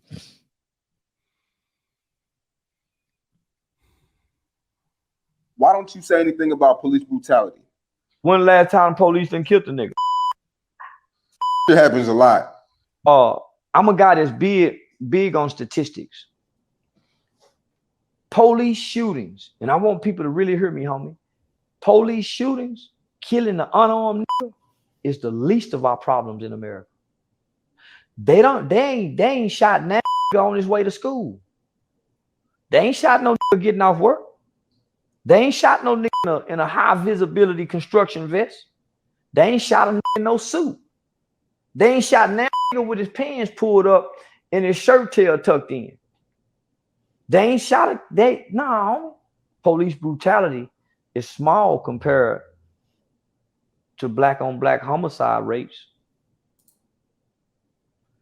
Police brutality is small to the 73% of households that are headed by single women. Police brutality is small compared to only 36% of black children can read on or above their grade level. Police brutality is small when you got over 2 million children in the United States of America who suffer from hunger. Nah, homie, that's the least of our problem. Why don't you say anything? How crazy is it? That's a fucking shitload of words that dude just put together, and a profound fucking, like 99% of America can't put together what that guy just put together. By the way, every time they bleep that word out, I say it in my head. Like how I imagine he would say it. Fucking bleep it out, you fucking idiots. Fucking pussies. What a brilliant presentation, right? Like, yeah, no, that's what I would always say. Show me the 12-year-old black kid playing the tuba on his front lawn that the cop shot. There isn't one. There isn't one. And when he said small, he meant minuscule. He meant minuscule. It's nuts. That, seriously, that if Joe Biden is a 1 as a president, this guy's a fucking 10. This guy's a shoo-in for fucking president of the United States. Have you watched most of his other stuff? Like, did you start looking into him after you found this clip? No, you know who this guy is? Yeah, I thought it. Did I send this to you? Probably. Oh, because I want to have this guy on the show. Why. This guy, that's a mouthful he put together, dude. That is a strong, compelling fucking gang of words he put together. Yeah, I found it on like a YouTube Shorts or something, and I watched like a couple of his things, and it was pretty good. For some reason I thought I sent it to you as a potential guest, but maybe. Yeah, let's get him. He can't pronounce compared. Yeah, he acts and he compare. He's got his slang is crazy, but that's what's so hypnotizing for me. That's I find it so hypnotizing the way he talks. Did you see that first comment too, which goes by to what Jeff said on the thing? It said, "Don't get caught up in the way he's talking. Like, focus on the message." Oh, I love the way he's talking. Yeah, where's the comment? Yeah, don't get caught up in the speech and miss the message. Yeah. Yeah, well, the only people who get caught up in the speech are liberals. Actually, that's not true. Sunil Matwani. I always I always hear the fatherless argument. What's your solution here? All I hear are complaints about this and never solutions. The thing is, the main thing is, and a lot of people talk about this podcast. The main thing the main argument that I hear is the society rewards single mothers. So basically, probably Susie can speak to it better than I can, but society rewards single mothers, and that needs to stop. You have to stop rewarding single mothers. And how does that work? It's things like in San Francisco where you get a universal basic income if you're a single black woman. And you have to realize at the core that is the root of systemic racism. It's codependency. You're allowing the government has to stop playing the role of husband. The government is trying to play the role of husband, and it's separating man and women. And although it sounds nice and they call you a fascist if you're against it, we have to stop it. By the way, the young lady who said her sister called her fascist, play that video for her. Play that video for her. See what she says. Basically, we have to start making people personally accountable and we have to make a society that doesn't have a government that makes us codependent, but that leads us to personal responsibility and personal accountability. Mm-hmm.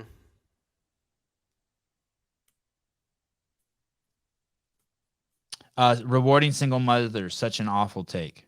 I don't know what that means. Reword it, Jeff. I don't know what that means. Reword it and put it back in the comments. Let's see your take on it.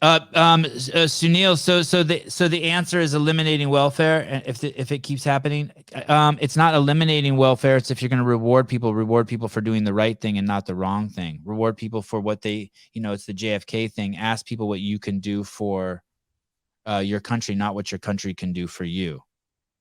We have to build a mindset that, the whole Democratic Party is based on buying votes.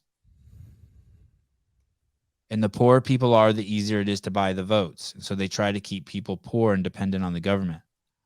Our welfare state incentivizes mothers to leave the baby daddy and not marry him. That has to end.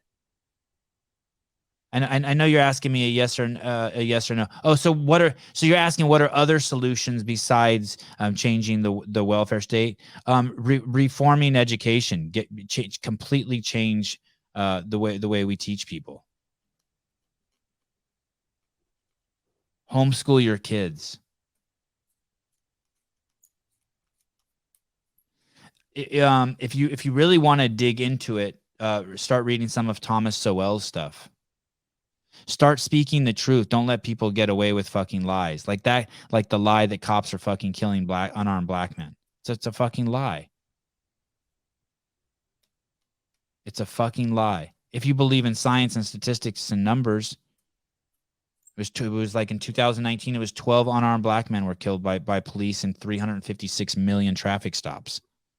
At that point, it's such an insignificant number, you can't even tell if it's true. It's all about sex. This all started when we broke the link between sex and procreation.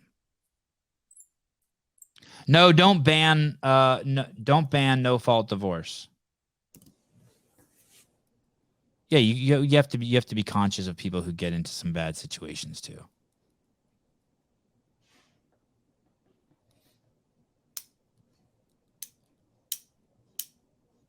I wish I could give you a better answer, Sunil. I know I'm not giving you a very good answer. It's such a complex thing that there's not going to be a one happy thing that you have to slap on it. You just have to look at where the incentives have been placed and then what was the long-term outcome of that. And then how could you make some adjustments and then kind of watch how that affects the incentives and the outcome and then keep adjusting from there. And one of the things is Sevan, you already said it's just, they just want dependence. So if I lock you in on something and then I'm your paycheck, who are you going to vote for? Who are you going to keep in office? You still want your same benefits. And so the system just keeps feeding itself. It's not actually set up to help people, but set up to help political parties and systems.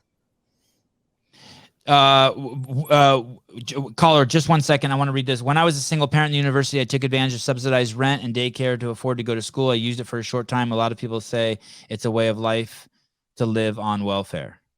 Hey, good on you, by the way. Good job. You're a beast. Okay, caller, go ahead. I'm just going to, back up the radical social conservative position. Please. It is all about sex.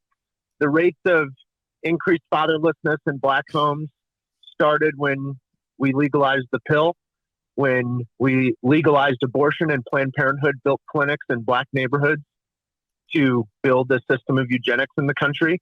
And so now people pursue sex with the belief that they can do it without procreation. And it never works like that. And that's why a black child growing up in 1920, 80% of them grew up in a two-parent home. And now it's about 10% grow up in a two-parent home. Wow. But you're supposed to believe that we've progressed as a society. We've given people rights, freedom of choice, when in reality, it's devastated the lives of the poorest, neediest among us. You can't have this conversation without talking about social issues. So that's my only plug. And then they would come back with, so what are you saying? You outlaw the pill? You outlaw condoms? Right? And that is that what you're saying? That's what I'm saying. I can't. Laws should be oriented towards the public good. Oh, brother. God damn, though, dude. You can't do that because the public good right now is to force injections on kids.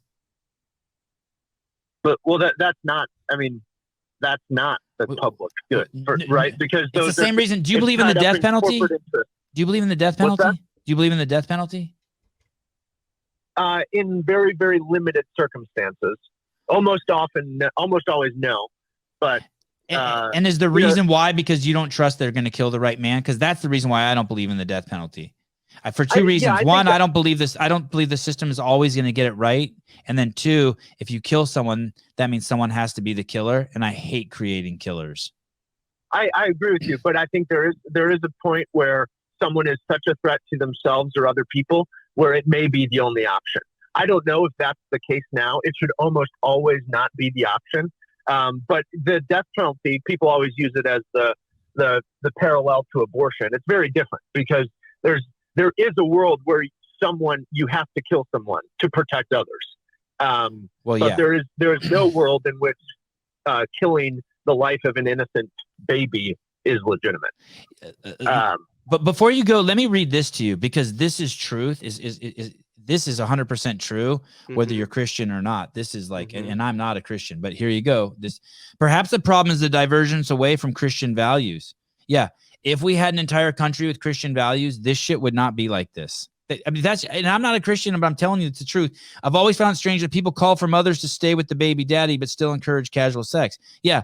If we had a country with Christian values, we would not be in this position. Well, and what did John Adams say? John Adams said that our system of rights and our Bill of Rights, our democracy was built for a moral and religious people. And so we have to reevaluate what that means in a world where you're exactly right. We are an unmoored society from any semblance of absolute truth. And I think we're about to bear the really serious consequences of that. Dude, how about that statistic? I just can't get it out of my fucking head that one for every 3 babies born melanated, 1 is killed. Oh yeah. Before it makes it out of the womb. And in New York City, more black babies are aborted than birth. Oh God. I can't. The greatest city in the world. In the greatest country in the world. Fucking nuts. Absolutely fucking batshit crazy. Okay, well, thank you for calling with your extremist views. See you guys. Okay, anytime. Merry Christmas. Okay, Merry Christmas. You know what's funny about the comment Clive made? That book that I just finished up, The Battle for the American Mind, talked about how the underlying Christian values, traditional Christian values, being stripped out of the school system was the seed that planted towards like the progressive mindset or culture that is now involved in the schools that has turned into kind of like this woke ideology, as some people would say. And so they even just said let that the Christians do their fucking thing. Just let the religious people flourish. Well, the thing was, it wasn't necessarily a religion that they pushed, but it was about personal responsibility and like personal ethics and morality. And so it was like baked into everything we did, and it served like you were serving a greater purpose beyond you. And that was what the underlying theme was. And if you serve yourself, it's not fulfilling. And eventually that leads to negative things. And if you feel a higher purpose to help others, usually you also find self-fulfillment in that journey as well. But you're taking on the responsibility of, hey, I need to do good in the world for everybody else because there's something I need to work on that's bigger than just myself. And so the claim in the book is that once that got stripped out, because even when they were starting a lot of the school system here in the U.S. in the late 1700s, early 1800s, and that started to come into formation, some of the Christian values and stuff that they were learning about society then were still already outdated at that time, But the reason why they kept it in was because they knew that they needed that moral fiber through the culture and through society. Even though you still had freedom of religion, you still had to have that layer of like morality and serving something beyond yourself baked into the culture to be able to have a self-governing people. They should teach that in school. They should teach morality in school. They used to, but it got taken out. And by that I mean not as if it's truth, just like they should teach the Bible in school, not as if it's truth, but these are powerful tools. Yeah. I remember my sophomore year in high school, my teacher had us do Job, and we acted it out, and we read it, and we spent the whole quarter, and we all got reading parts in it. And it was like one of my most favorite things I ever did in high school. And he's like, it was a public school. And he's like, and I don't care if one of you reports me. Fuck, I'm so glad he did that. I love that story. Well, I don't know if I love it, but it stuck with me. It was a crazy story. Keith Knapp, thank you. I really appreciate it, dude. Thanks, Keith. Merry Christmas. Merry Christmas. What are you saying thank you for? I'm not sharing with you. Oh, what? Merry Christmas, Keith. Going back to Job. The legend concerns Job, a prosperous man of outstanding piety. Satan acts as an agent provocateur to test whether or not Job's piety is rooted merely in his prosperity, but faced with the appalling loss of his possessions, his children, and finally his own health, Job still refuses to curse God. Going back to what you were saying about serving others, and that goes back to the thing about what we started the show. When you stop thinking about yourself is when you experience love. So when you see that girl from across the room and your brain comes to stillness, you're experiencing love, and you think she's the mechanism for it, and so you pursue her in that to pursue that sensation you got, that stillness of mind. You might think it's her titties or her long hair or what all this stuff or her smile or how, but really it's something that happened inside of you that you experienced when you reacted to her. Should we teach the Torah to, all of it, to all of it. Mm-hmm. All of it. Absolutely. All of it. Take a story from fucking all of those things that have this tremendous, huge impact on the world. And show how they all relate and connect. Yeah. Even that too. Yeah. Pick all the stories that have a dog in them. The dogs of spirituality.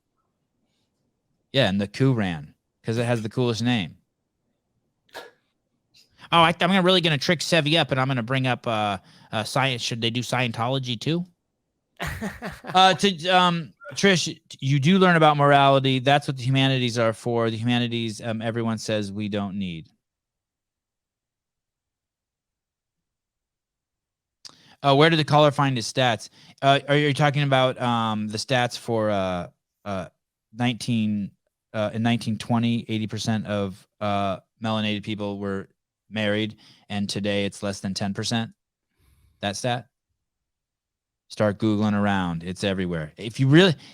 Allison, you want to read a fucking crazy book, get this audiobook. It will blow your fucking brain. 2 books. Get Libertarianism by David Boaz. Listen to the audiobook. It's so fun. But there's this guy named Thomas Sowell, and he wrote Civil Rights. This book will Civil Rights, Rhetoric or Reality. Listen to that audiobook. Civil Rights, Rhetoric or Reality.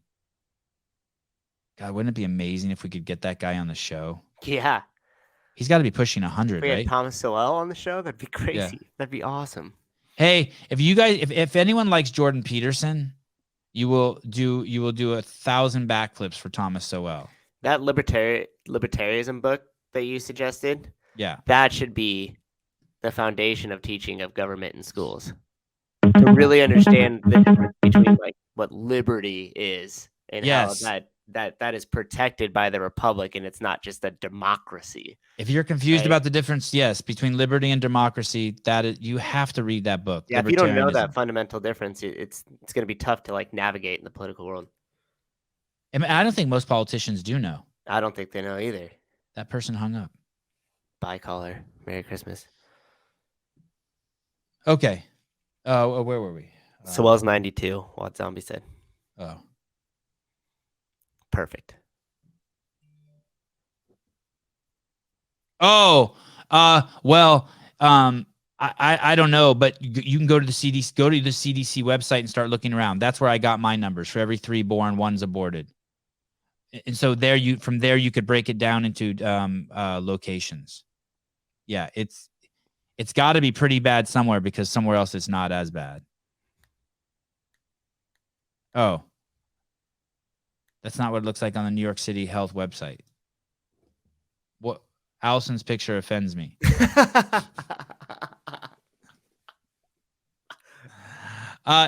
It's Soel, as in ow. Oh, Sowel? Shut the fuck up. Leave me alone.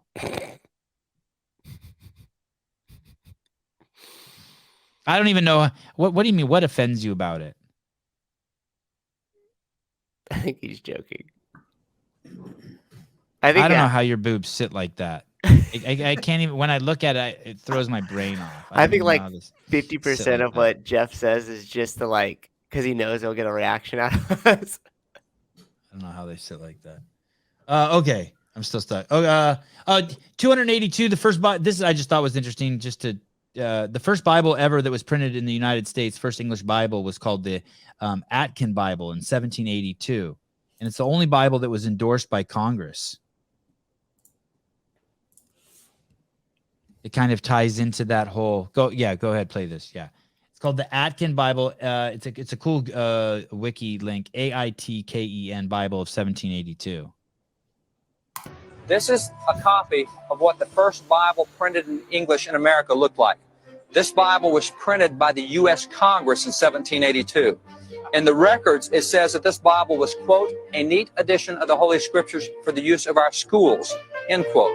So the first Bible printed in America in English was printed by Congress for the use of our schools. It's worse than that. In the front of the cover, it says that Congress resolved the United States and Congress assembled recommend this edition of the Bible to the inhabitants of the United States. So the first Bible printed in English in America was done by the guys who signed the documents, endorsed by Congress, and done for the use of schools. And we're going to be told that they don't want any kind of religion and education. They don't want voluntary prayer. No, it doesn't make sense. I don't know how they got rid of voluntary prayer. That's fucking batshit crazy. By the way, don't get excited, and that means that we need to like Bibles everywhere. But it's just an interesting fact. No one run with that. That's the problem with all the fucking Bible beaters. They're like, well, God said, just shut the fuck up. God said. Carried away. Unless you're with your crew and you need to like keep them in check. But when you're not with your crew, when you're with the heathens like myself, you got to manipulate me a little differently. Just want to say Merry Christmas to the boys in chat. Love you all. Good conversation always. Trish. Oh boy. Thanks, Angela Merkel. Oh boy. Thanks. Yeah, Trish. that's stupid. That's stupid too. Getting rid of that complete. I start doing that with my kids. The Pledge of Allegiance. You know what's funny? Well, this is it. It's about natural law. We should live according to how things are created. Yeah, and that's a personal. It's about natural law. We should live according to how things are created to exist. That's a personal choice if you want your life to be easy and good. Go ahead, Susan. The Pledge of Allegiance was ushered in by the progressives as the first step to move the schools away from religion. To get rid of the Pledge of Allegiance?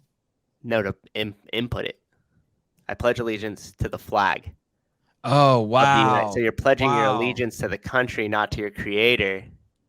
Did you read that somewhere? That was part of the, and then eventually take away the Pledge of Allegiance. Yeah, and it was saying that a lot of the, I'm trying to get this right because I really wish I would have prepared for this conversation because I hate when I fucking want to like really drive home a point from factual stuff, but I don't have the information directly in front of me to recall it exactly.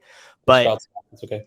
It's okay. That's the story of my life. Don't worry. I was ripping on women earlier, and then I was the dumbass. So I've set the bar low for you. So a lot of the people, one of the guys that was the big pusher of like having a uniformed curriculum for schools and stuff like that was actually one of the people who studied a lot of German Marxist philosophy, and in fact, that's where we get the word kindergarten from. Kindergarten is a German word. Yeah, and so when he came in, as they ushered stuff off, they started to move it away from what they're calling like the Western like Christian Paria and moved in this progressive type of thing where they're pledging allegiance to the state.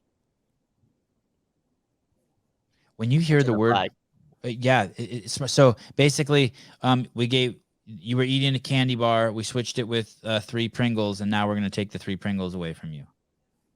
Yeah, and then it evolved from there where they wanted to take away like under God after a little bit because they decided that like that was like putting religion in schools. But if you listen to the first start, you're pledging allegiance to the flag of the United States of America and for the republic in which it stands. Isn't it the word God is so I don't know. I don't know what I'm going to say about it. On one hand, it's such a powerful word, and on another word, it just means nothing, right? It's like leave it alone. Like what is? But words are the most powerful thing we possess. That's why the First Amendment comes before the Second Amendment. Right. Is that really true? They're in the order of their importance? I want to say yes, that's a fact, and have people jump on me. But I would assume that when that document was created, there was a lot of thought put into it, and people know that if I have the power of word to influence the masses, it doesn't matter if you have the right to bear arms. If I just come with fucking 200,000 people. I found it. It actually looks true. Fuck. In 2012, black women in New York City aborted more than 6,500 pregnancies than they birthed. Let me read that again. 2012, melanated women.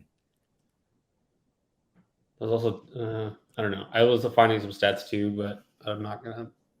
They look different. So you just read it however you want.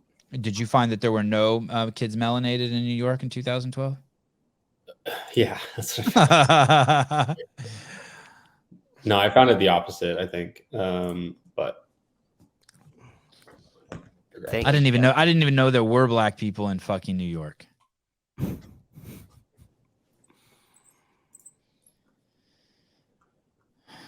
Why is that shocking? You know why it's shocking. Any of us could have happened to any of us. Aren't you glad it didn't? 281 Fetish TV. Uh-oh. How are you guys on time? Fine. Hanging. What do you guys think about this? What do you guys think about the fact about doing 2 shows in a day? It's a conversation that Susan and I have all the time, and we're not sure. Like if we do a show this morning, oh, this is so amazing. I feel so bad for liking stuff like this. Let's play this. This is so good. I don't know why. This is what's wrong with me. Large man gets thrown down upper deck at Bears versus Packers game. I just cannot. I just love watching human bodies move, and I just cannot. There's so many good angles of this video. Okay. We're going to watch this like 5 times in a row, so don't worry if you miss it. Don't worry if you miss it. We're going to watch this so many times. Don't worry. And there's another angle you're going to get too.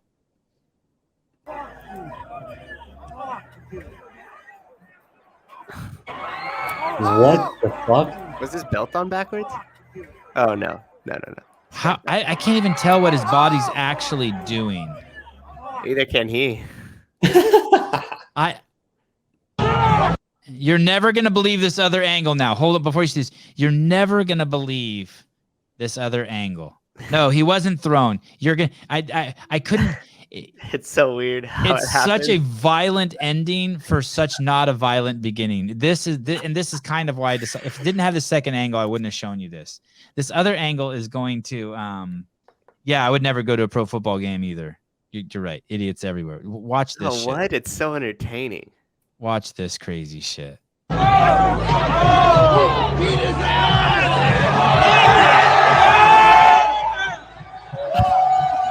What is happening? Look, he picked something off his ass or something.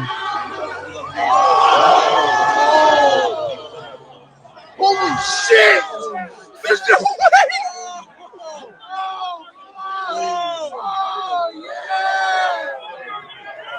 How is that guy not dead?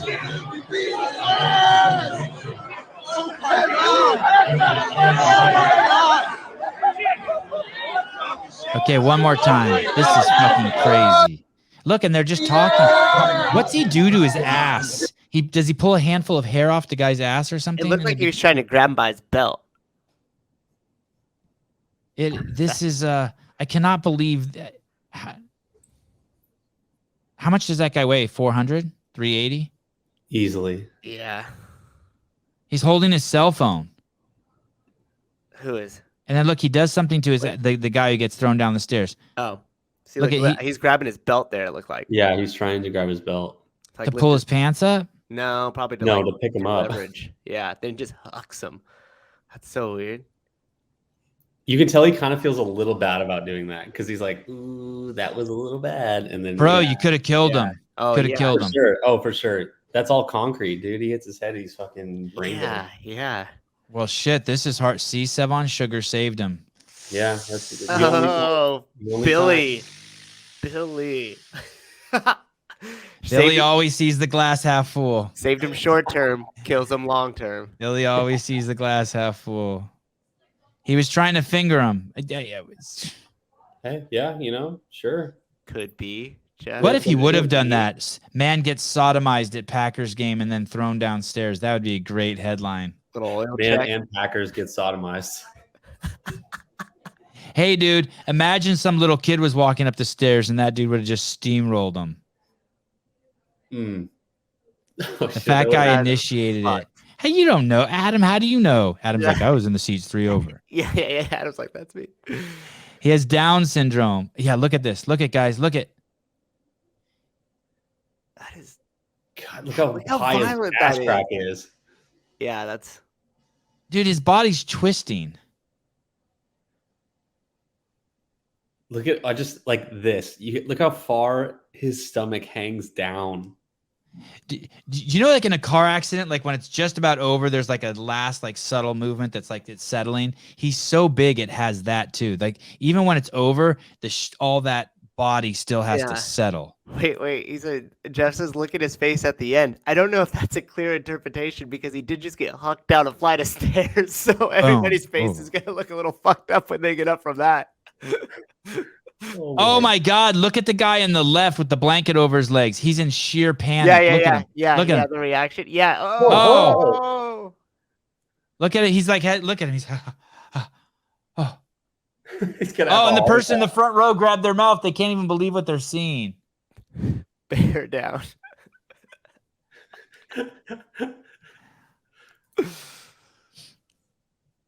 Who has more cleavage? That guy's butt crack or Allison? Let me see that. Let me see that one more time.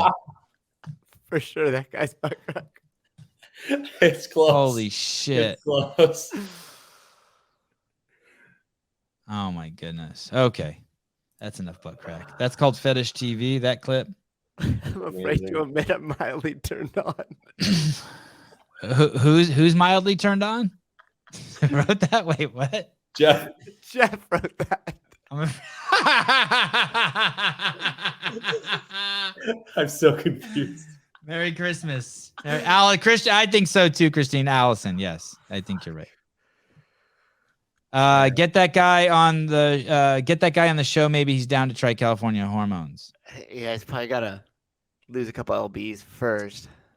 Yes, I know. You're welcome. Cleavage is a strange what a strange word. Yeah. It's weird to me that Jeff feels like oddly necessary for this show. Like the live call-ins. Yeah. Sometimes I get concerned by what I attract to the show because I know that I clearly don't understand what I'm giving off. And so I'm like, fuck. It's like when a gay guy comes up and starts complimenting you. You're like, oh God. Oh, my ego. Am I really letting you? Is my alter ego really telling you I need a good? I love it. Loves that. Yes. Yeah, I love it too. Yeah, listen, if you're a straight dude and a gay guy hits on you, you fucking go buy a lotto ticket. Yeah. Oh, my confidence is through the roof, dude. Yeah. We're disgusting to them. Caller, hi. But you should be concerned too, Caleb, at the same time. I feel you. Okay, hi. Good morning. Yeah. When's the last time a guy hit on you? Could you tell me? On me? Yeah.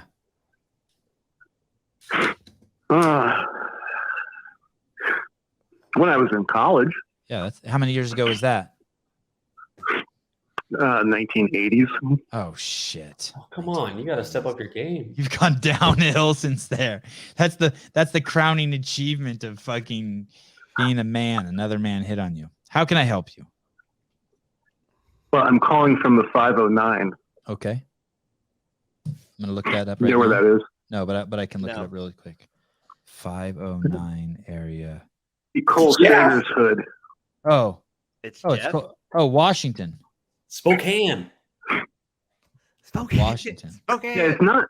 By the way, it's not Spokane. So can we? Is this Come Jeff? on. Is this Jeff? Yeah, it is. Jeff, hi. Wow. It is Jeff. You sound so much cooler than I imagined. I thought you were going to sound like someone who'd smoked cigarettes their whole life. No, I don't smoke. I don't even drink.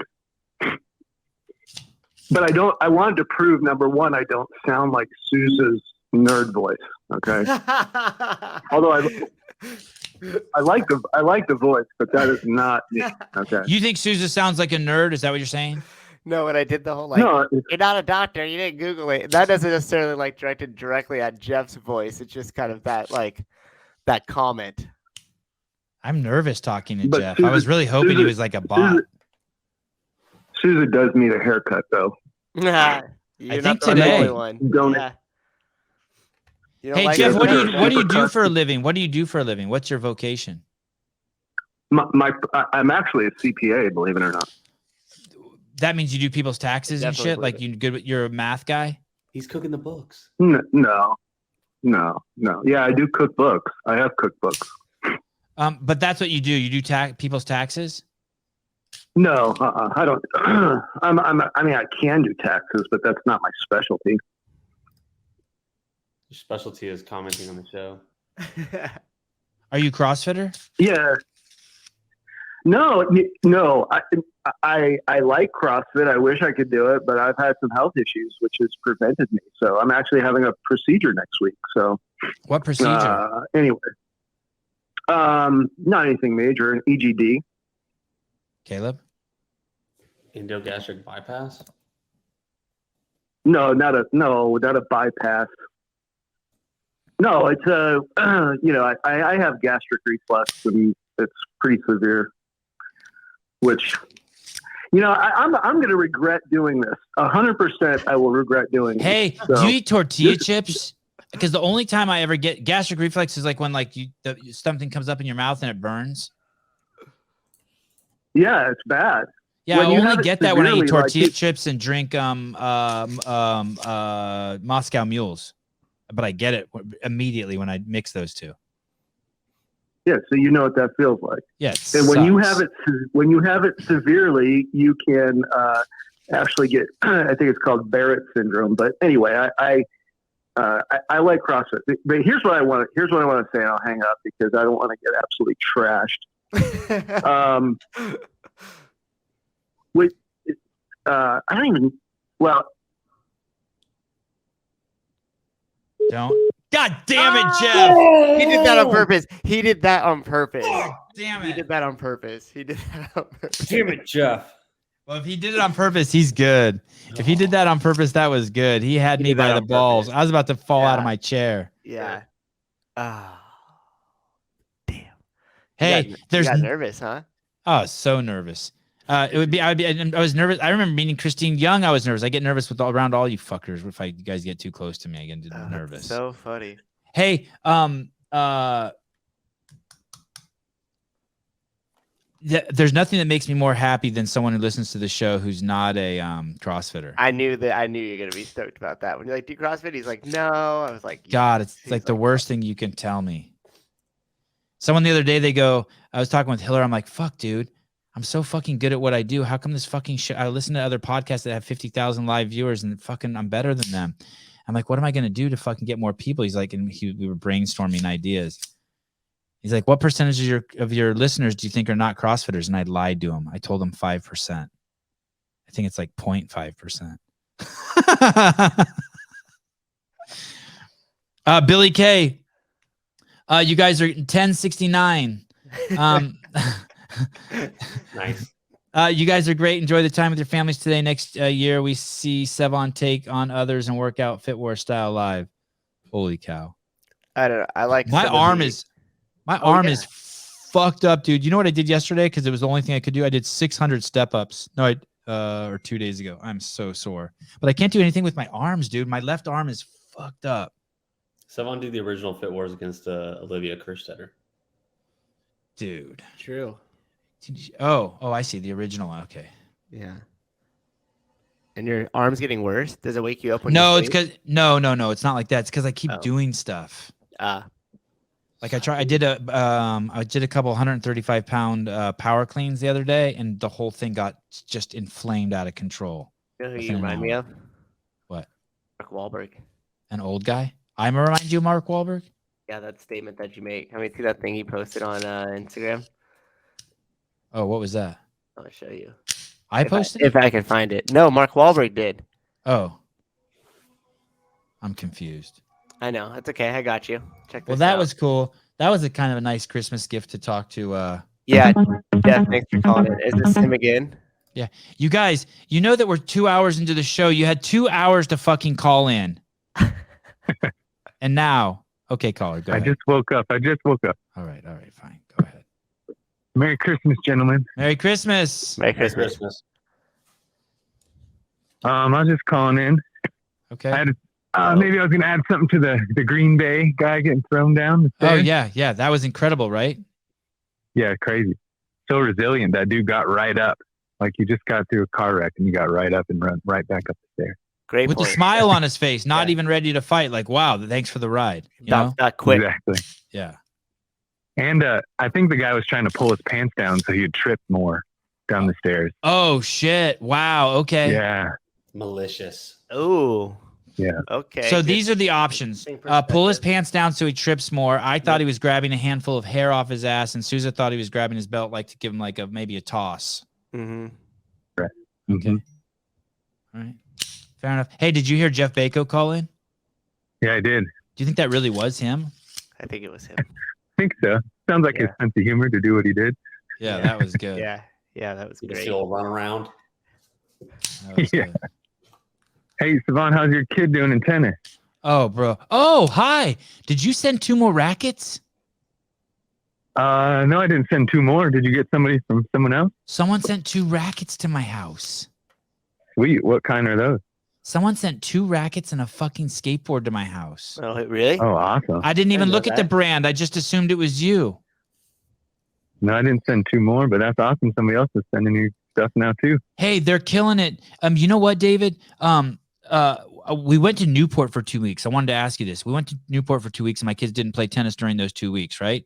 And when we came back, the tennis instructor, who I greatly admire, said to me, "Hey, you know, at this age, it's okay. He takes 2 weeks off, but you know, as you get older and as you reach the higher levels, you take 2 weeks off, and your skills will start to erode. It's a little too much." Do you have thoughts on that?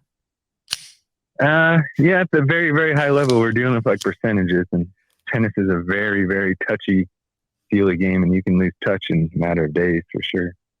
Crazy, right? Yeah, but I think you could argue that the benefit for the mindset might outweigh the loss in skill. But if he's talking like pro level, yeah, they definitely have to hit every day. Or Crazy. All right. Yeah. All right. Well, thanks for calling. Hey, wait, I got one more question. Please. Yeah, please. You're kind of connected in the. You got some connection still at CrossFit? Yeah.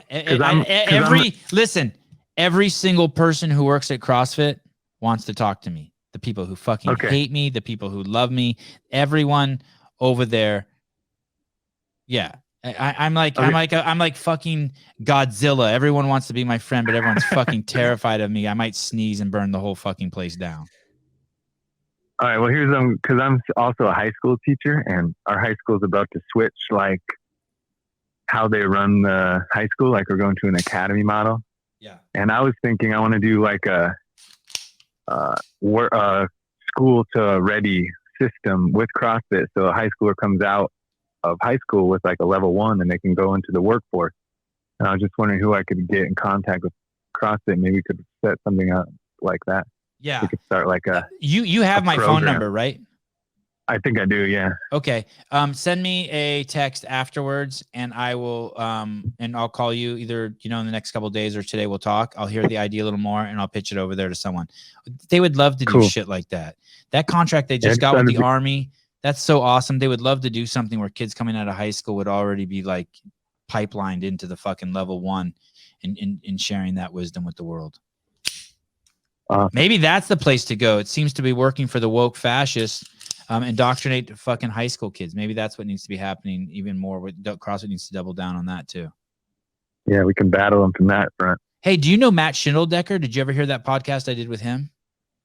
I didn't hear that one. You might want to hear that. It's as Hiller would say, it's same but different. Basically, he's found a way to tap into a vein of the government that needs CrossFit, helping kids, nice. And he's killing it. His program is absolutely. It's I think it's spread to several states now. Awesome. All right. Cool. Well, thanks for your time, gentlemen. All right. Thank you. Thank you. Merry Christmas. Bye. Bye, David. Merry Christmas. Bye. Jessica Valenzuela, about time to contribute. 999. Thank you. That's cool. Thanks, Jessica.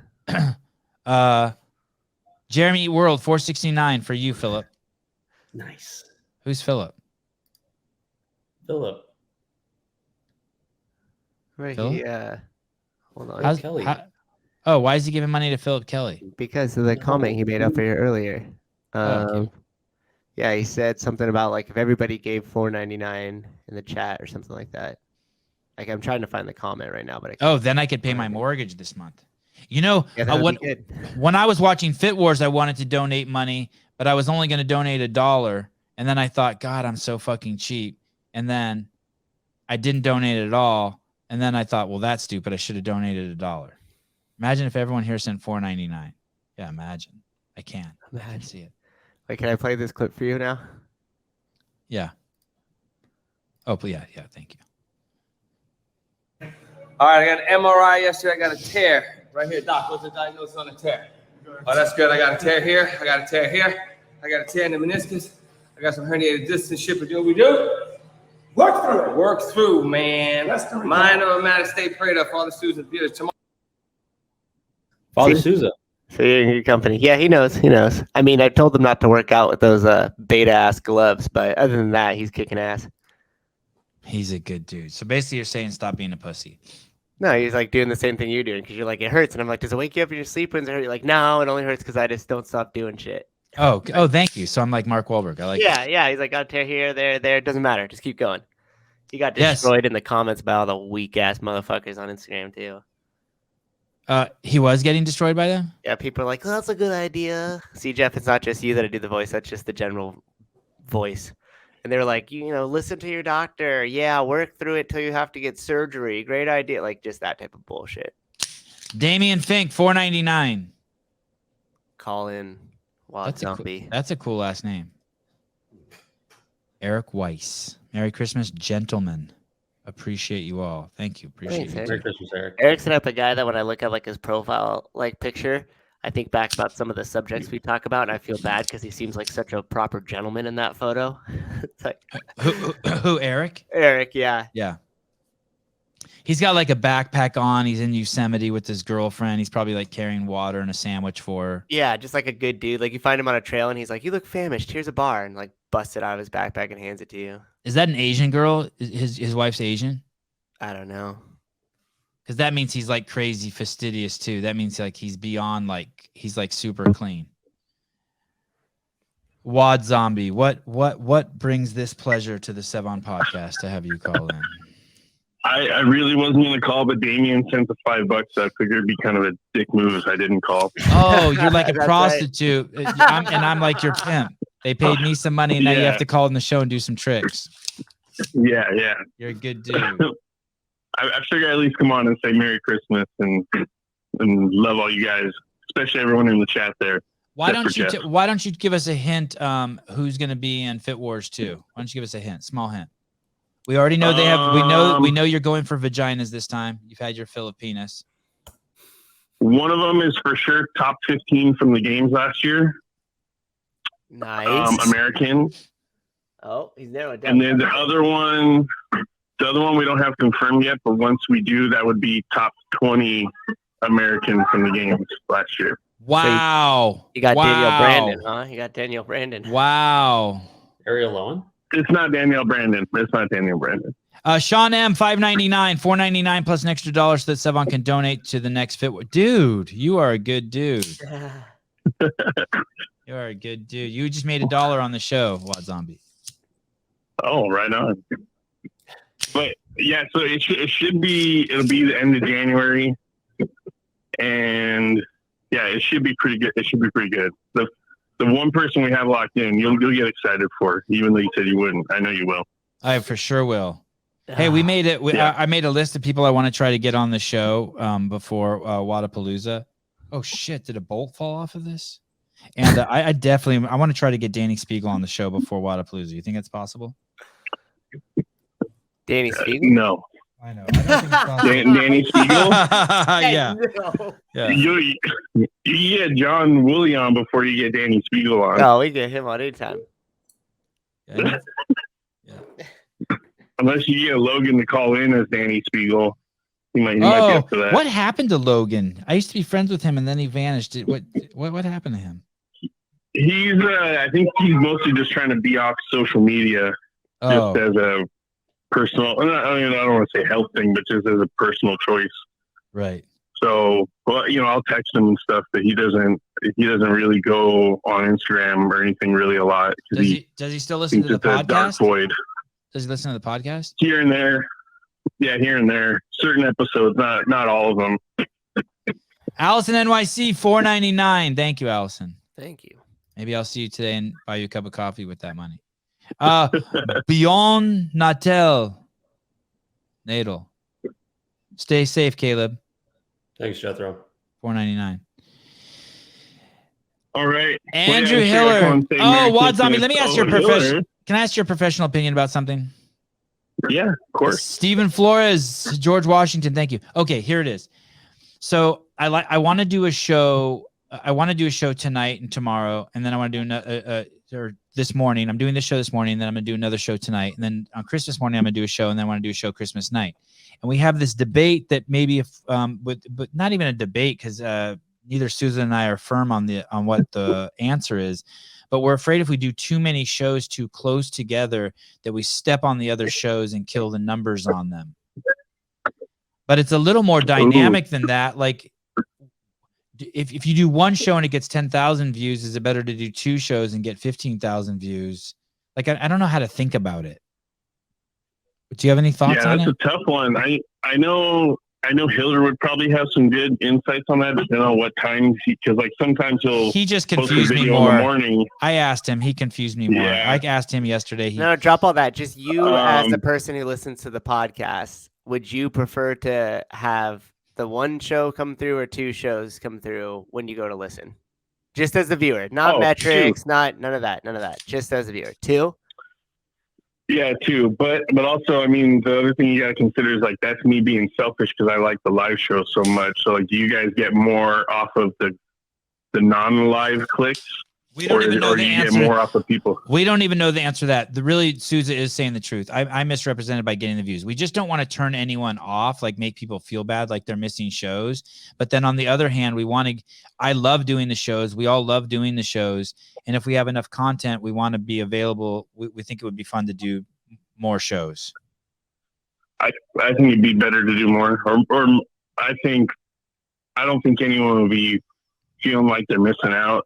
I mean, because a lot of times you go live when I'm at work, and there's times that I can't listen, and there's times that I can, but it's not. You don't take it personally. You just enjoy the ones that you get to catch. All right, thank you. Another good data point. So, yeah. So of course, and if you ask anyone in here, they're all going to say yes. 2 shows. I don't think anyone's going to tell you no. What about 3 shows? We're asking the wrong people. What about we just live stream all day? Why not 4? Why not? Why not 4? Yeah. What for like a 24-hour news cycle? A 24 live stream. All right, brother. Thank you. All right. Yeah. Have a good one. Okay. Thanks, bye. dude. Oh, these stickers are starting to stress me out. Yeah. Susie Tell, thank you. $4. You're awesome. Thank you. Love your shirt. I think I met her in person before. I have. Trish. Oh my goodness. I'll read it for you. Thank There you go, Caleb. Badussy. I'm leaking Badussy. I love how you sung it. Jason from Canada. Merry Christmas, boys. Thank you, sir. Michael C. Merry Christmas from Dick Pic Mike, the HR guy. Oh, shit, yeah. Should be accidental dick pic. It was an accident. I wish he'd send me accidental dick pics. I'm not talking about every day. I'm just talking about occasionally, once a week, once a month, or like special Christmas. Like, yeah. I'm not doing 2 a Holidays, day. Like, New Year's, birthdays. And trust me, I'll be complaining to Susan that I can't do 2 a days once I do a few 2 a days. So I'm an emotional roller coaster. Paulina, look at you out there running. Thank you. $4.99. Mr. Tony Andrews, did you hear the Marine Corps is going to change that you can't say sir, ma'am anymore because of gender politics? $7.99. It's $9.99. That's insane. Who cares? I did read that. People are just now calling and supporting, so we'll keep you all alive. Merry Christmas. Thanks for this community and content. My pleasure, Greg. Merry Christmas, Greg. Congrats on the hot chick. Merry Christmas, Greg.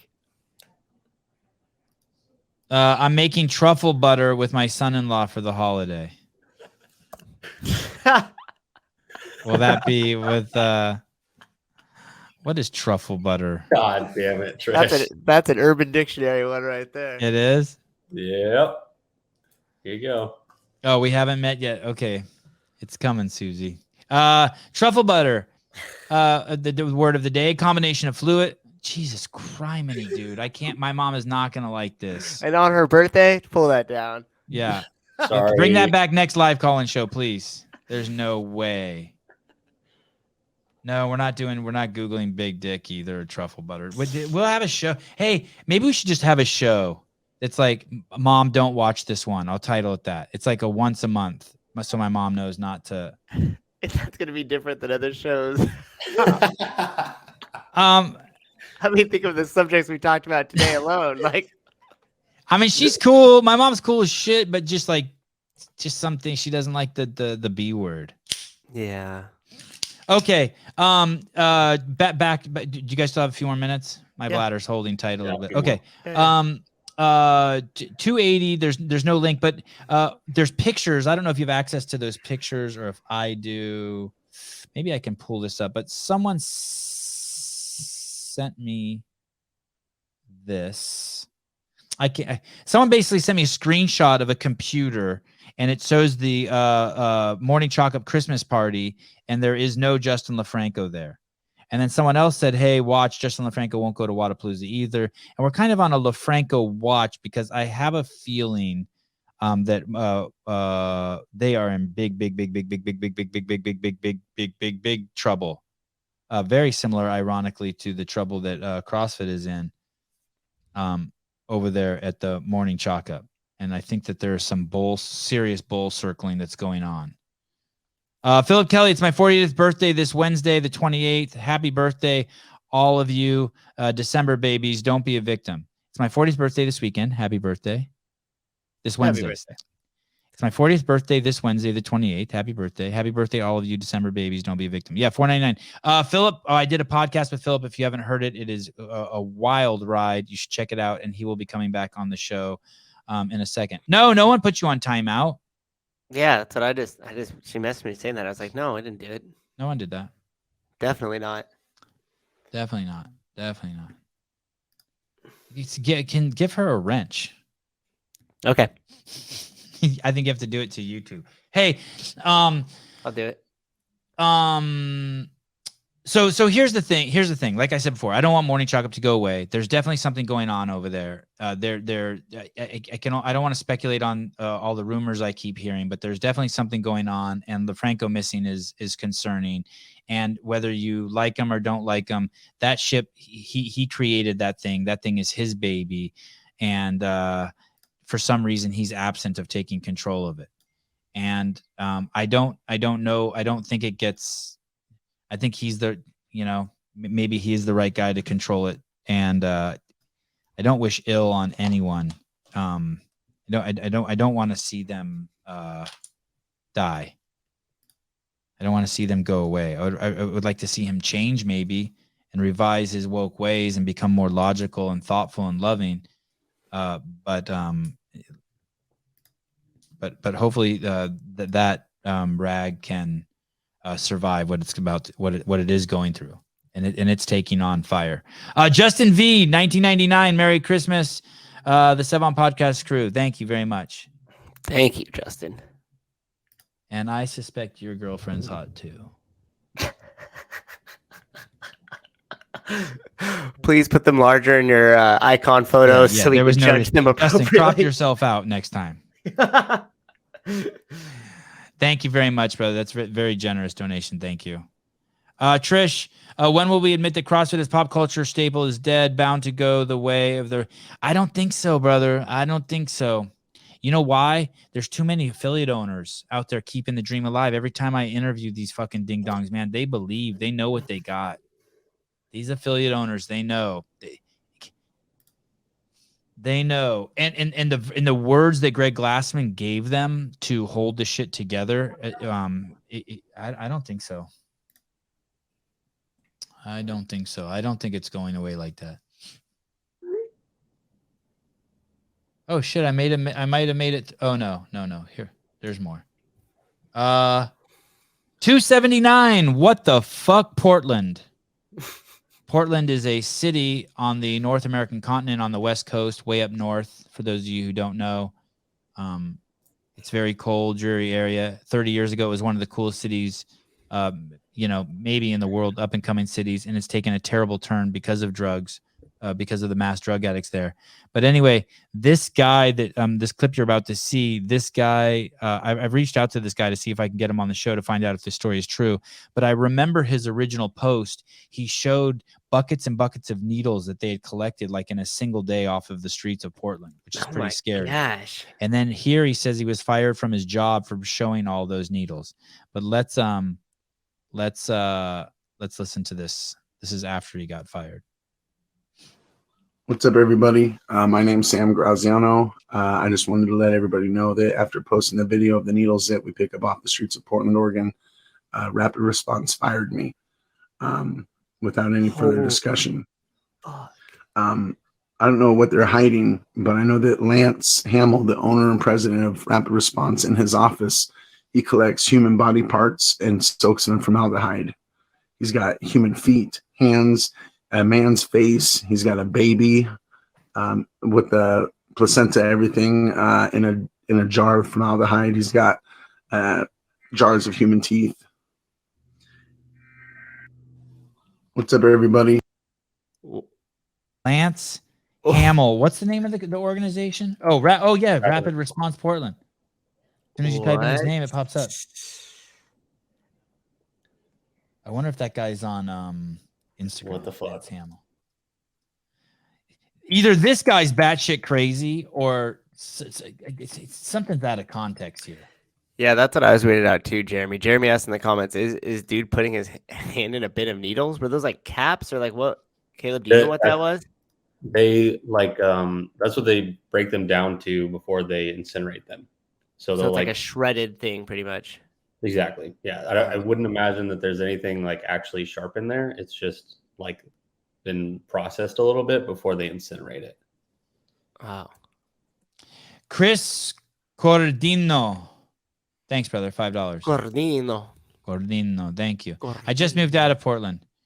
Oh, this is I can only imagine what this means. Allison, with great power comes great responsibility. She's wrenched up. Oh, she is? Oh. Yeah, took care of her. Yeah. I took it there too. I thought it was a reference to something else. Don't put a lid on your kid. Okay, 278.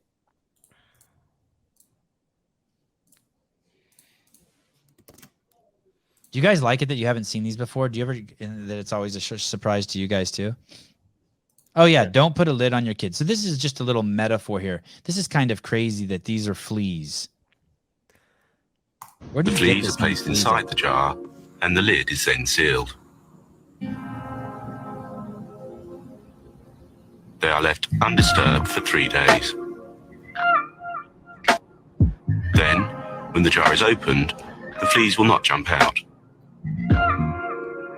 In fact, the fleas will never jump higher than the level set by the lid. Their behavior is now set for the rest of their lives. And when these fleas reproduce, their offspring will automatically follow their example. The like 70s porn music is kind of weird with that one. Tony Andrews, she got a wrench only because of her breasts. No, not only. Not only. That is, she. How about why can't you just say she got a wrench because of her breasts? Why can't you say that? So you're so.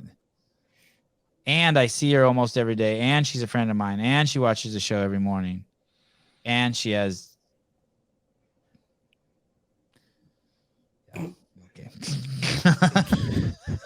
A nice face.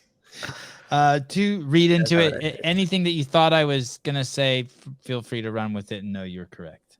Okay. 277. Bad or good or bad implications? Good or bad implications? Question mark. Not even 125 years ago, we didn't have to ask the government permission to collect rainwater, to hunt, to fish, to start a business, to own a property, to build a home, renovate our home, to use a vehicle, to get married, to own a firearm, to grow food on our property, or to sell food. Now, we can do virtually nothing without being extorted by the government and asking their permission first. If you still think we're free, you're deluding yourself. We're free-range humans who live on a tax farm. Not. Why are you going to record a duet of the video and not say anything the entire time? I hate when people do that. And they just feel like this. They're just like, Like, just steal it and repost it. Yeah. Fucking Leave repost yourself it. out. Yeah. YouTube user.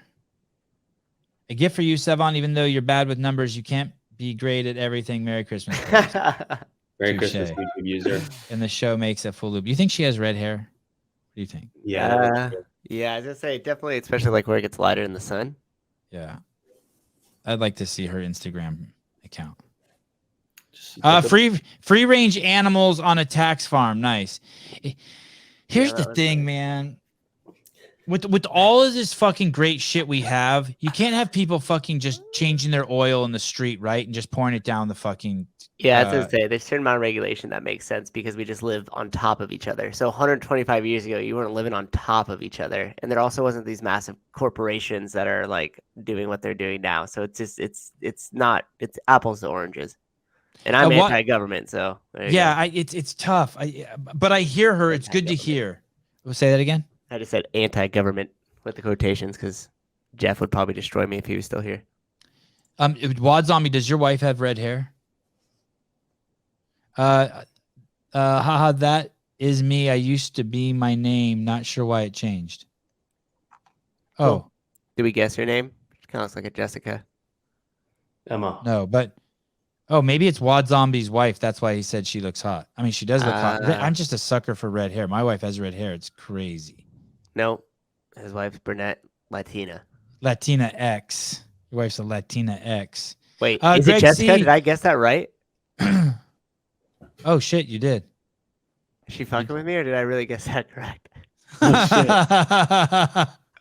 You should guess the next Fit Wars. You're probably right. Could you interview a Globe gym owner and see their take on things? All gyms have changed to include functional fitness space instead of just machines. What are they doing to give back like CrossFit? That'd be interesting to have a Globo gym owner on here.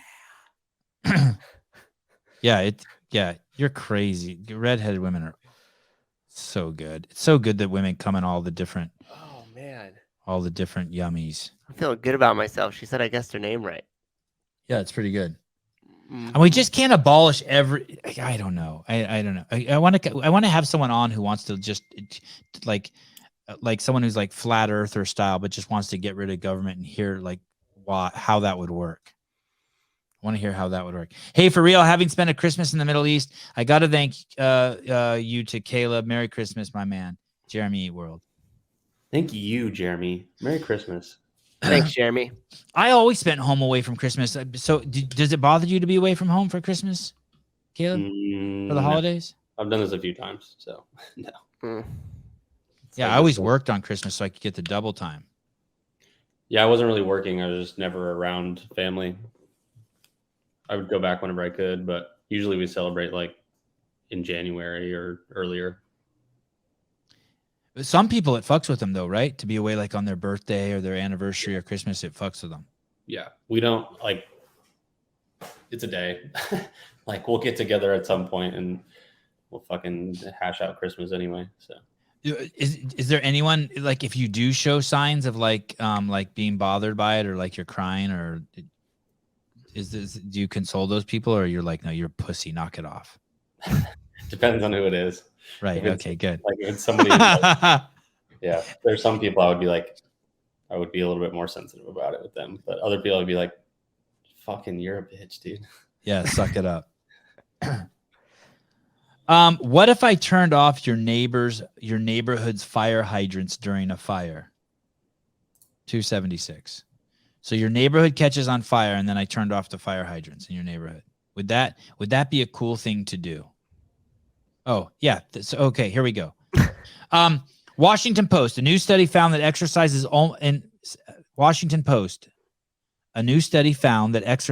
in almost any amount reduced people's risk of being hospitalized or dying of COVID. Exercise of any amount.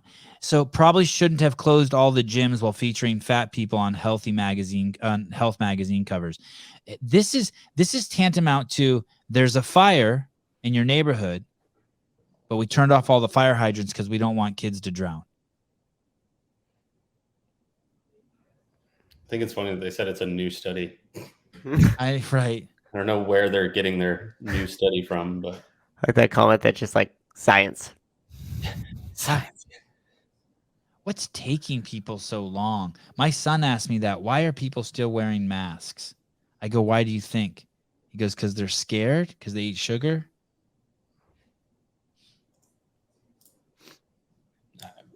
it's crazy. It's Austin. It's harder being stateside, but not at home than it is to just be overseas for the holidays. Oh, because like Caleb's situation is just helpless, so there's no reason. Just embraces it.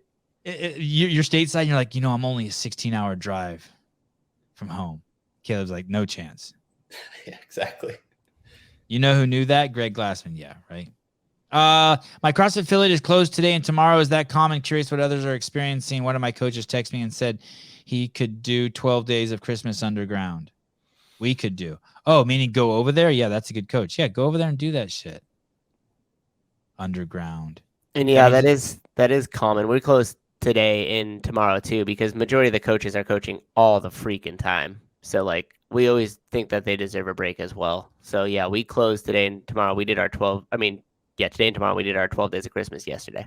But Susan's biased. Open that shit up. Yeah, open that shit up for 5:30 on Christmas. Open that shit up. Sat it for Hey, the first 2 years I owned my affiliate, I did that. And fucking it was such a waste of my time. I was one of those guys, Christmas Eve, we're not changing the hours. People want to work out. I'm staying open. Christmas Day, I'm coming in for 3 hours in the morning so people get their workout in. No, it was a complete waste of my time. I would have much rather had the time with my family or friends, given the situation, than to show up for like the 2 or 3 people that need to be at the gym. Guess what the workout is? Water of the day. To fucking run a 5K.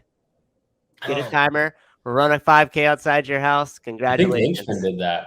Like whenever Pat Sherwood, like for Christmas or whatever, he would just be like, go run a 5K. Yeah, I mean, it's easy. Go run a 5K, run for 30 minutes, every 5 minutes, stop and do 20 burpees. Like there's just so much stuff you could do at the house, and you're not going to get everybody in the affiliate for the community like feel. Maybe on Christmas Eve, you could do a couple morning classes and rock like the 12 days of Christmas and just have like a big group of people there or whatever. But still, that's an event. So like, why was it a waste of time? People didn't show up.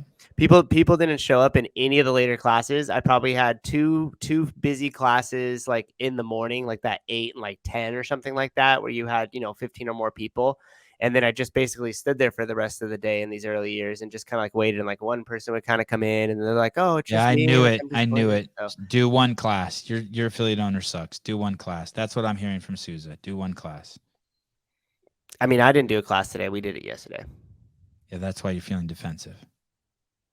Sure. What about this, Souza? What about destroy them on the 23rd?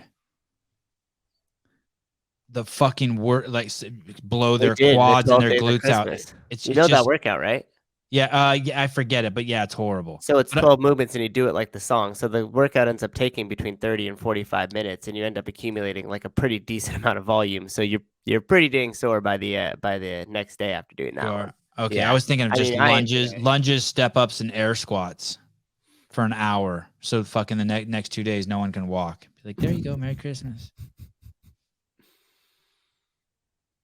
All right. $275 budget. Budget. God, I can't wait to have Jorge Ventura on. So I don't know if you guys saw what happened, but there was a budget given to Congress to vote on. And it's like, I can't remember how. He's going to show you how. Well, I'll let him say it. Go ahead. Go ahead, Mr. Paul.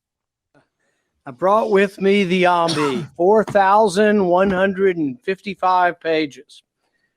When was it produced? In the dead of the night, 1:30 in the morning when it was released. Now, people argue that it's conservatives' fault. You don't have the Christmas spirit. Somehow you're holding up government. Well, whose job is it to produce this? The people in charge of spending, the people in charge of both of the parties. When did they know that this would be necessary? Well, it's in the law, September 30th. You got 9 months, almost 10 months to produce a plan, to have a spending plan. They weren't ready on September 30th. So they voted themselves 90 more days. They weren't ready last week either. So they voted themselves another week. And now we have it at 1:30 in the morning this morning. But what's the clamor? The clamor is to vote. Vote now. Let's get it done. Why are you standing in the way of spending? Well, the real question is this. What is more dangerous? What is more dangerous to the country?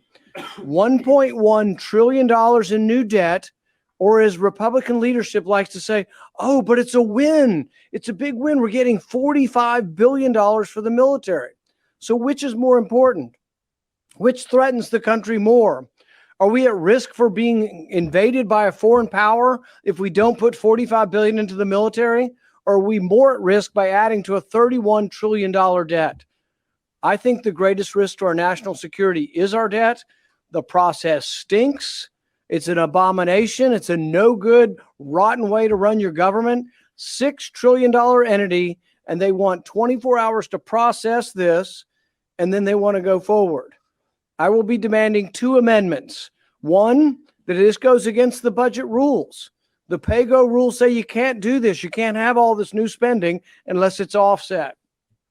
We will also be demanding that the PAYGO rules are increased. Instead of taking 60 votes to evade the rules, we're going to ask that it be a 2/3 vote to evade the rules. So the American you see what's people happening don't here. want this. There's 2 things going here. It's crazy spending, but they're also not giving anyone enough time to fucking read that fucking gigantic stack of papers. They're giving it to them at fucking 1:30 in the morning, asking them to vote on it the next day. I know, right? Rand Paul for president. It seems like such a fucking no-brainer. I think he'd have to go back on a lot of things he said, by the way. I love how they're just like, but he's you don't great. need to give the military more money. And like I don't know, there's a lot of issues that I think need to be addressed with like lower enlisted housing and like the living conditions of the people in the military. So I imagine some of that money is going to go towards revamping those things. At least I hope so. I think it's all going to the Ukraine, to be honest. Well, that too. And by the Ukraine, I mean just building bombs and guns and weapons and tanks and shit. To sending them fucking rocket launchers and shit. But what you're saying is that people in the military need better housing. Yeah, dude, it's not great. Sarah Cox, thank you so much, Sarah. $49.99. Don't forget, guys, tomorrow we are doing the giveaway. As I mentioned before, you can sign up at cahormones.com. Get your free doctor's evaluation. Get your free blood work if you live in California. Very easy to do if you're in Southern California. If not, use your insurance to get the blood work. And then sign up using code word Sevan at cahormones.com and get your free doctor eval, and they'll let you know whether you are a candidate for hormone replacement therapy. Is that what it's called? TRT, testosterone replacement therapy? Mm-hmm. Philip, look what you started. You should be the treasurer. Sevan, do you think our politicians are smart? Are they our best and brightest? No. I don't think I don't think smart is I don't mean to be a douchebag, but we have to define smart. I think we'd be better off like electing public servants off a lottery. Like almost like jury. Like all of a sudden you get a thing in the mail and we're like, hey, Sevan, guess what? You're eligible for these 3 jobs and you're going to find out which one you're going to get. And we'll make the arrangements for you to be successful at them, but here you go, you've just been appointed X, and then that's it.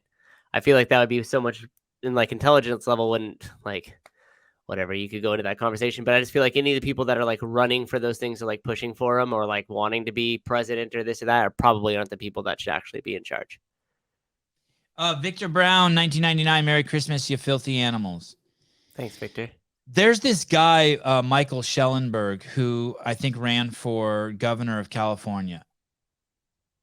And he didn't win, and he ran recently. And he basically talks about how there's not a homeless problem, it's a drug problem, and that homeless is the side effect of the drug problem. We've talked about it on the show endlessly. You know, you have to have your shit in priority. You have to want to breathe, and then you have to want to eat, and then shelter and sex are interchangeable. But basically, those four have to be at the top of your fucking pyramid of existence. If you don't have those four at the top of your existence, then you will be out of whack with the rest of society. You can have enlightenment over here, and you're going to pop out of the matrix eventually. But if drugs gets into one of these four, come in. If drugs gets into one of these four, if you put drugs ahead of sex or food or shelter, then you're now a drug addict, which will then eventually make it so you don't have shelter, and then you'll be on the streets. Until we have people who know how to think clearly about things. And that's why I don't know if if smart is the right word, because we have so many smart people who don't know how to think clearly. So like anyone who's taking statins, like they are absolutely fucking okay. Anyone who's taking statins or prescribing statins, the vast majority of them are fucking complete fucking idiots, because it would take 1 or 2 hours of research to see the tremendous damage that they've done to society, and that they're not helping, and that they're just a fucking drug industry, for example. And that's like one of the leading drugs being sold in this country today. And so these are fucking Harvard, Yale, Stanford grads prescribing the shit, and they're not doing the fucking research. I know tons of smart people have taken statins. I know that's going to piss some people off that I said that, but you can do the research. Just look into it. Just get a fucking couple audiobooks and listen. Get a couple hours in. So, I mean, that video of that guy we played in the beginning who talked about cops killing black people, like that's a fucking smart guy to me. He was able to fucking organize a compelling argument and perspective and context of a real serious situation that whole cities were burned down around that made no sense out this year. I think emotional IQ is more important than probably anything else. And you know, you see people like Nancy Pelosi or Joe Biden or Kamala Harris, they have fucking zero emotional IQ. They can't even think clearly. You have to be able to think clearly. So I don't know. I do think Michael Schellenberg's good. I think Rand Paul's good. Yeah, these guys down here, these are horrible people doing, this is just crazy. And they're tricking smart people. And then the smart people say, well, what are you going to believe? Someone who's college educated or this guy off the street? Well, the truth is this guy off the street, this guy's lived on the streets for 30 years. He's eminently capable. He's a survivor.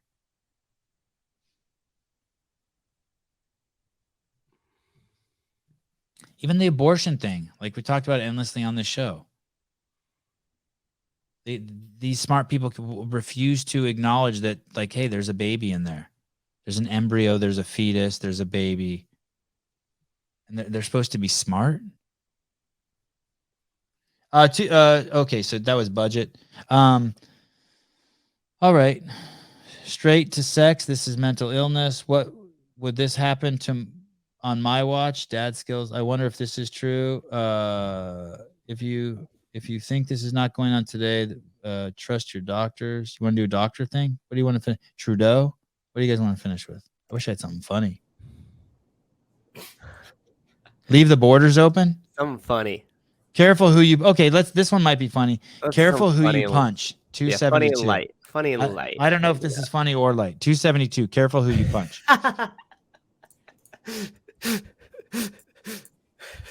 It's like you do with my ideas. You're like, that's a great idea. I'm going to do it this way, though. Oh, yeah, this is good. This is good. So this is young people, before you hit that old gray-haired man, consider he might be a Gen Xer. this is for educational purposes only. I love it. Look at this. This is worth watching twice. You're trying to bully an old man with a slap. It appears the old man, corn-fed Fred, has had enough of this bullshit and now laying down the friggin' smackdown. Some ground and pound action to his face. Now turning his face into beef stroganoff. You can see his soul start to leave his body, but his Windows operating system is about to boot back up after that beatdown. Almost looks like he was going to rob this old man, and the old man said, you know what? Season's beatings, asshole, and now he is done. After corn-fed Fred delivering his 5-piece, 6-piece spicy combo with a side of Hawaiian punch, it is all over. Badass here. Watch how he punches this old guy, and the old guy just takes it. It's crazy. He like slapped him. Yeah, open hand slap. Yeah. What a punk ass bitch. Now he's about to get served up. Oh, this is amazing. But my favorite part at the end is the guy who comes up with a clown nose on, like a rodeo clown. Watch this guy. How did he stand? Oh my goodness. Yeah, oh my what's goodness. that dude with the What the fuck? Oh my goodness. I'm so glad you pointed that out. I didn't even see that the first time. Fucking clown show. It was amazing. Show that retard getting kicked out. I don't know if he was retarded. That was too dangerous. That was dangerous. Oh shit. Sevan, that guy looks like he's about your age. That's fucking amazing. All right. Thank you, everyone. Yes, it's been a minute, but yes, I have been in my share. I was a pretty pompous little young man. But I did most of my fights young, like by the time I guess I got in a few fights in college too. It's funny when you're young, you get in fights and they're all sober, and then as you get older, they're all. I think they were all drunk. There was like a point where there were no more sober fighting. God, it's so stupid to fight when you're drunk. You'll do some stupid shit. Way more fun. So tonight we're going to do a Hillerfit review show at 7 p.m. Then we'll be back again tomorrow morning. Then we'll be back again at night. I think we're going to give it a try and see what happens. I will be, you guys have been amazing sending me stuff in my DMs, but please, I try to go through all my DMs. Do not overwhelm me. Some of you ding dongs will send me like 20 things. And when you send me 20 links, I start like doing every third one or something. So pick your best shit for me if you want to be part of the crew. I shouldn't even probably be announced. I shouldn't have probably even announced I did that. Okay, so I want to finish the show with where I started. So this lady whose daughter died, she just DM'd me again. And I said, is that true about your daughter? She said, yes, her name is Raven Goff. You can Google it. And I Googled it and we saw that. Her daughter fucking died a horrible death right in front of her eyes when the dad threw her up in the air and wasn't able to catch her. And I said, my goodness, I'm so sorry. Thanks for sharing. And she said, I'm sure I'm annoying on that post, but I just can't help it. People who don't understand, but thank you. And she's right. There's no one who understands till your kid dies. Like, can't you just leave her alone? Like let Pat Barber do what he wants, but like this chick's fucking daughter died with the same thing she's witnessing someone else do on Instagram. Anyway, have a Merry Christmas. Be safe, everyone. Don't drink and drive. Don't do any of that dumb shit. Don't take any risks other than, I don't know, sleeping naked.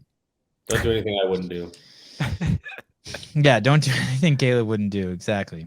We'll see you guys this evening. Thank you so much. Bye. Merry Christmas.